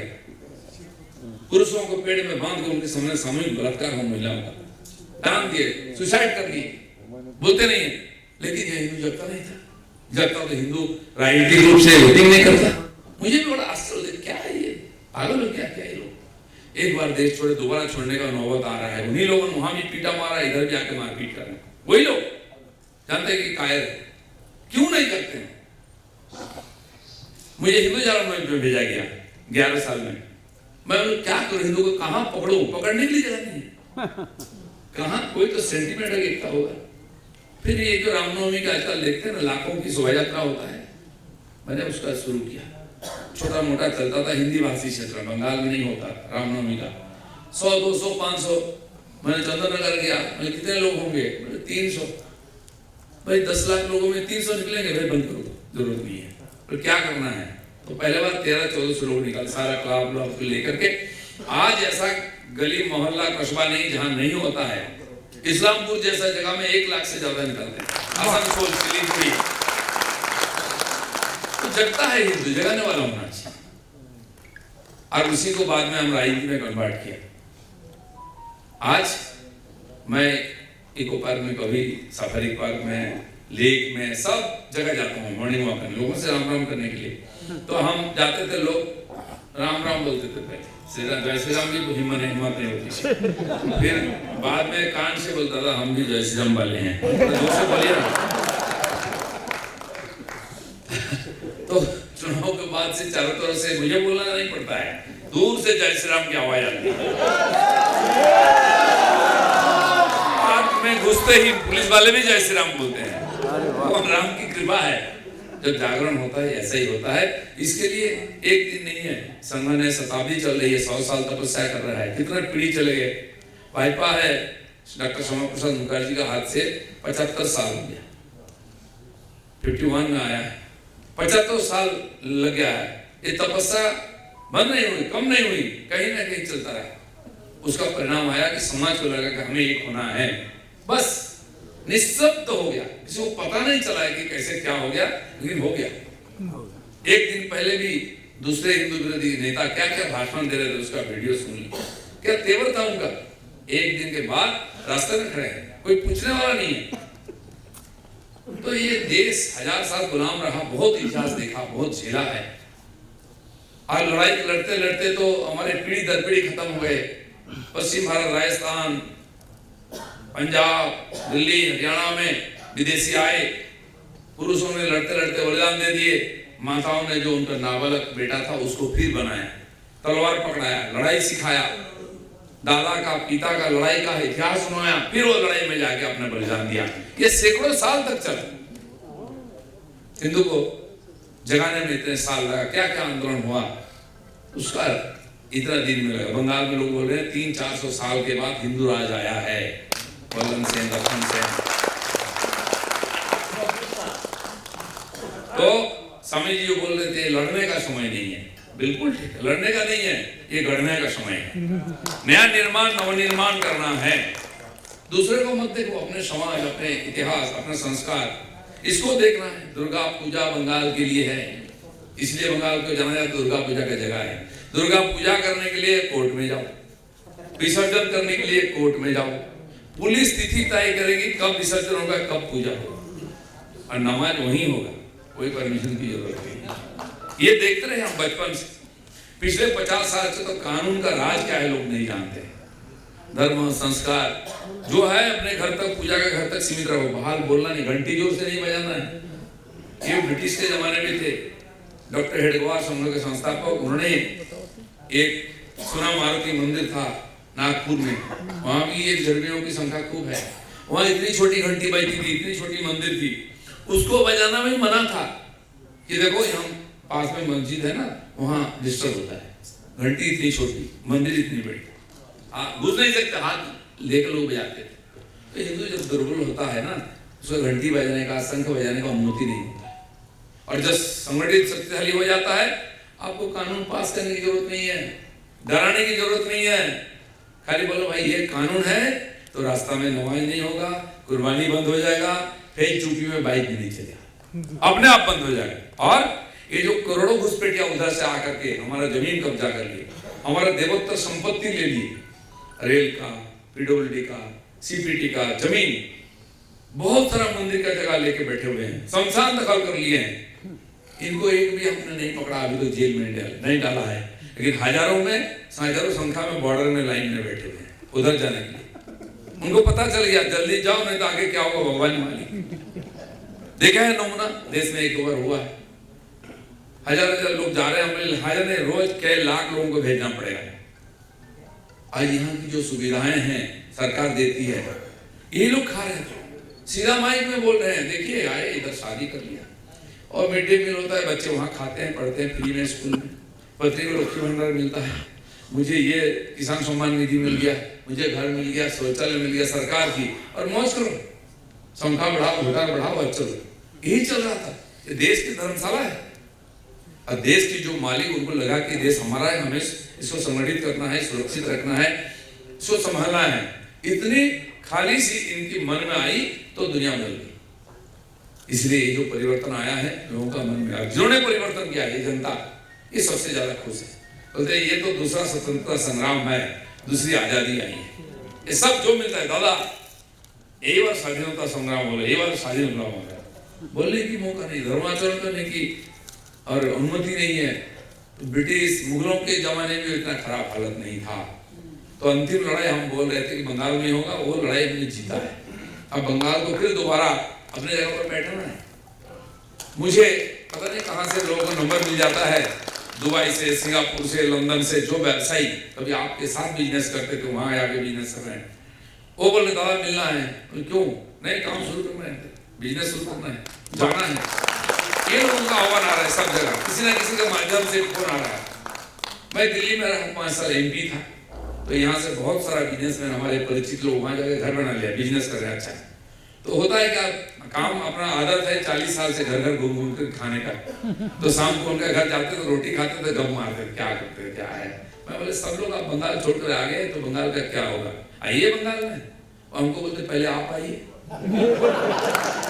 आप आइए मतलब, बोले पहले सरकार में आप आइए फिर हम आएंगे। अब आते ही उनको खबर चला गया, फोन पे फोन आ रहा है।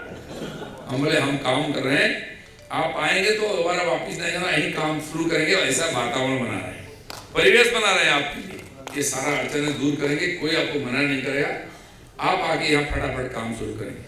2 साल पहले उड़ीसा में सरकार आई है, यहाँ जमीन होते हुए भी यहाँ के लोग वहां जाकर बिजनेस शुरू किया, फैक्ट्री शुरू किया। 1 साल के अंदर जमीन मिल गया, कंस्ट्रक्शन शुरू कर दिया, बिजनेस फैक्ट्री का हमारे परिचय। मैंने भेजा, मतलब कोई प्रॉब्लम हो हमको बोलना, हम मंत्री से बात करेंगे। चीफ सेक्रेटरी बोलते हैं भैया काम शुरू करो, कोई समस्या हो मेरे पास आना। ये होता है। शासन क्या है बंगाल को नहीं देखा है, कानून क्या है नहीं जानते हैं। कानून तोड़ना, कानून नहीं मानना, इसी को बड़ा स्मार्ट कहता है। ये बड़ा फैशन बन गया।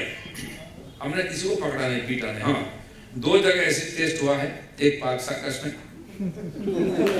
जानते ना, वो पाक साकस 5 माथा मोड़ जो पिछले साल रामनवमी के दिन एक बस के ऊपर भगवा झंडा था, लोगों ने बस को रोका, तोड़ा और झंडा उतार दिया। वहीं से पहले लाठी चलना शुरू हुआ।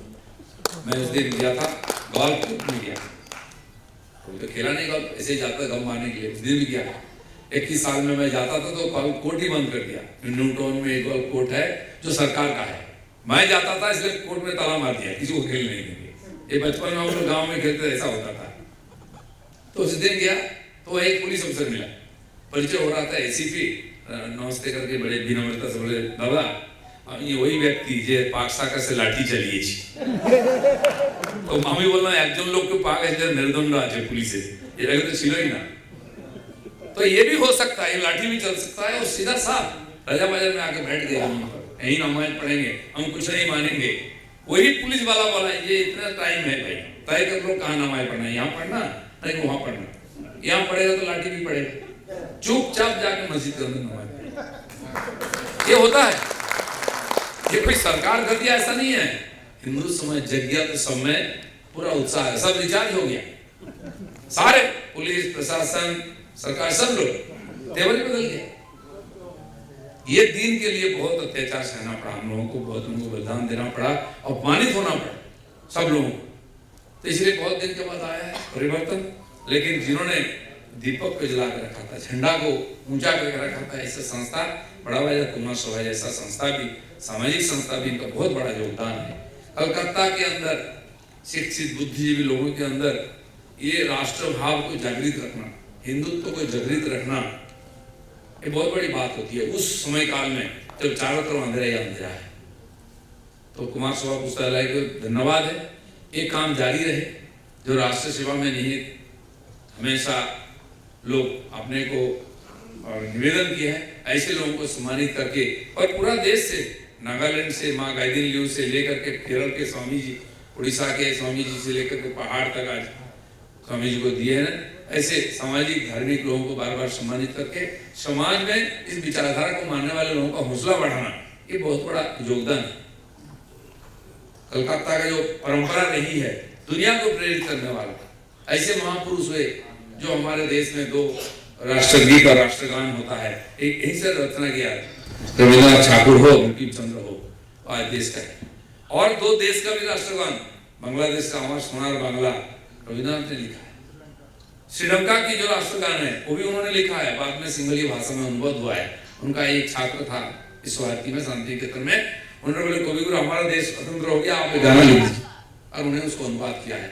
ऐसे महापुरुष यहाँ पैदा हुए, चैतन्य महापुरुष से ऐसी भक्ति वेदांतों तक, प्रभुपाद तक ऐसे संत हुए। विवेकानंद, नेताजी सुभाष, राममोहन राय, विद्यासागर से लेकर श्यामा प्रसाद तक महापुरुष देश को जिन्होंने रास्ता दिखाया, वो देश आज जमुना को धरा।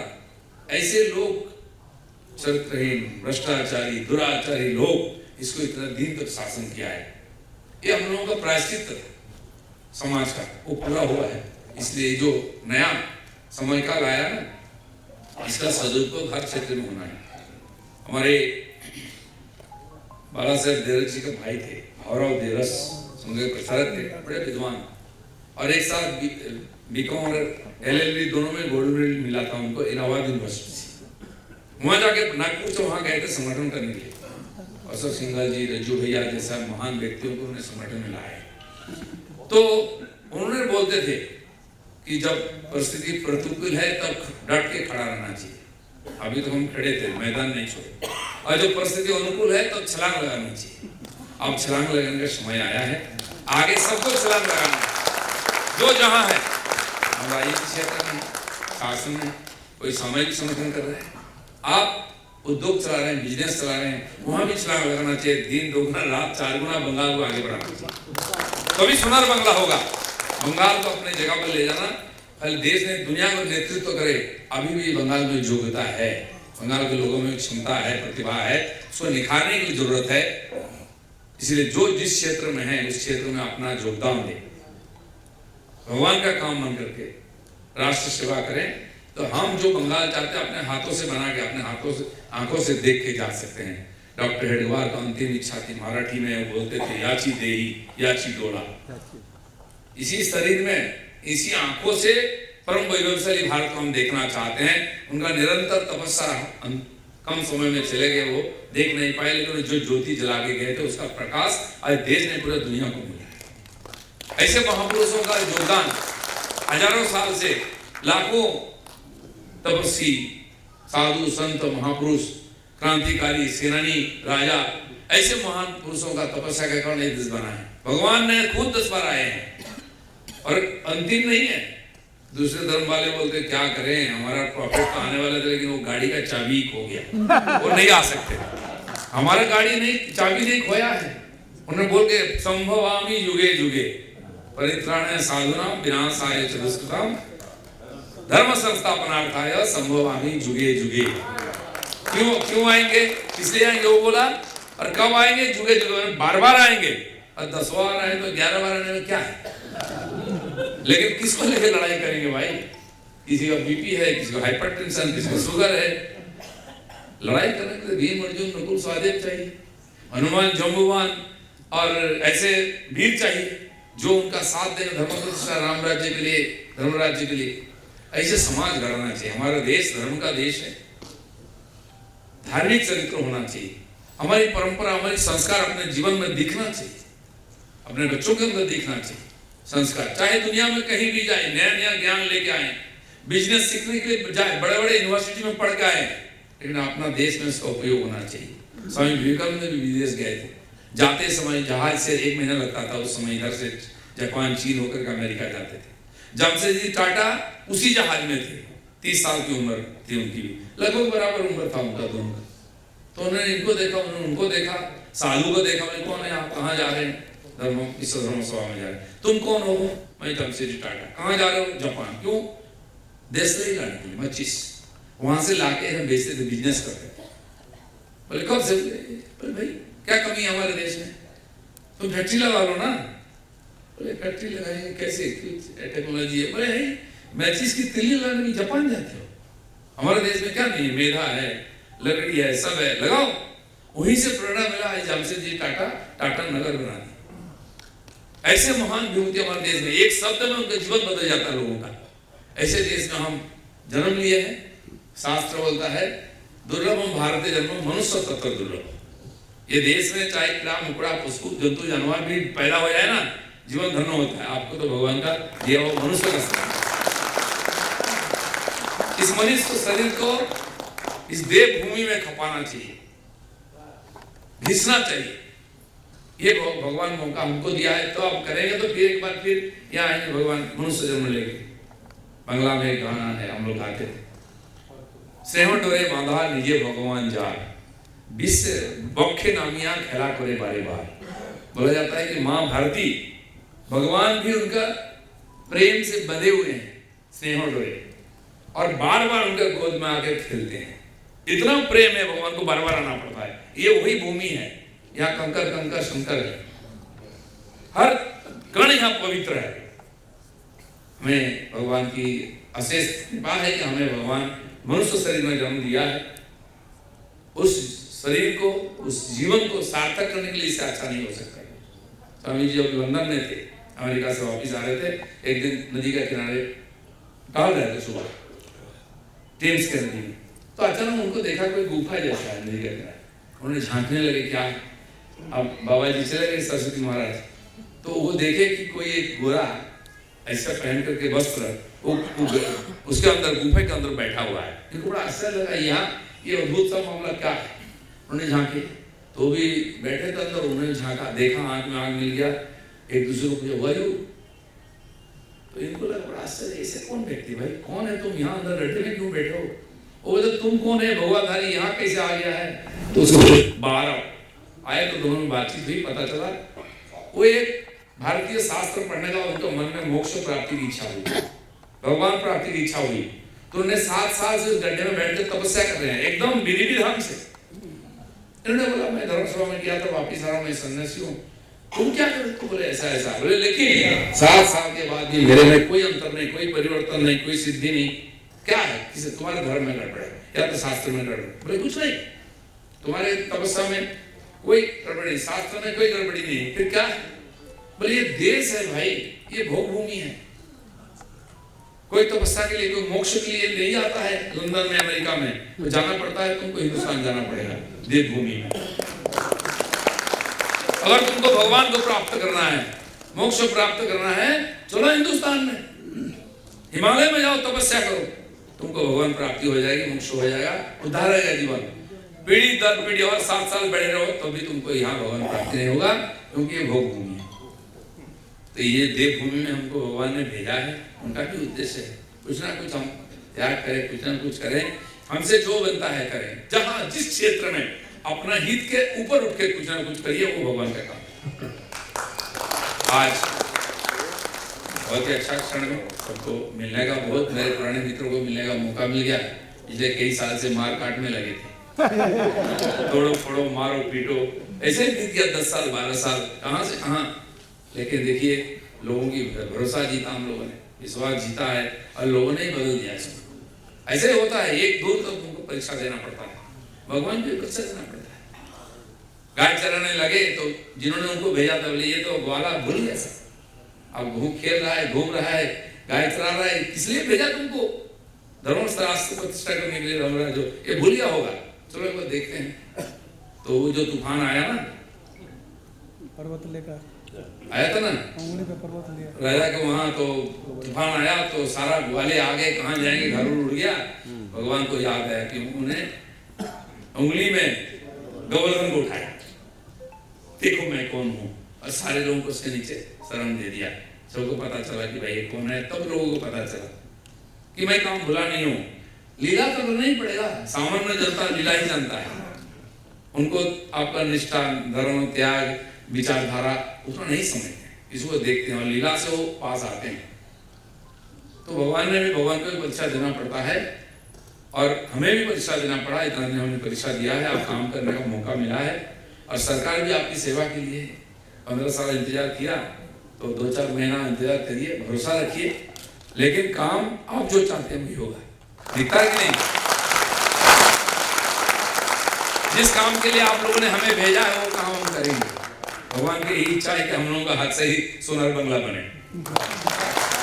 इसलिए मोदी जी का जो कहानी है, जो बोलते हैं सबका साथ सबका विकास, सबका विश्वास, सबका प्रयास, अभी अंतिम बात बोल के गए थे सबका हिसाब।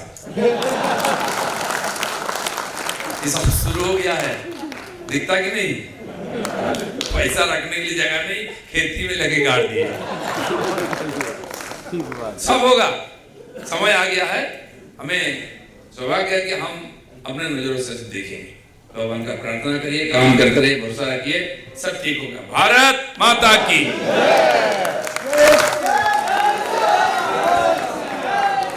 अब हम देवभूमि में जन्मे, हम सब विवेकानंद की शिक्षा के अनुसार उठे, जागे और कुछ करें। हम ही बदल सकेंगे इसको, आखिर ये बदलेगी दुनिया।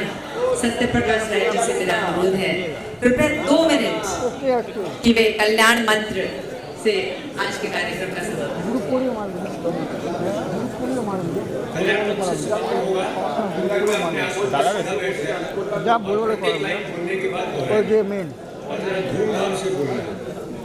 सर्वे भवन्तु सुखिनः।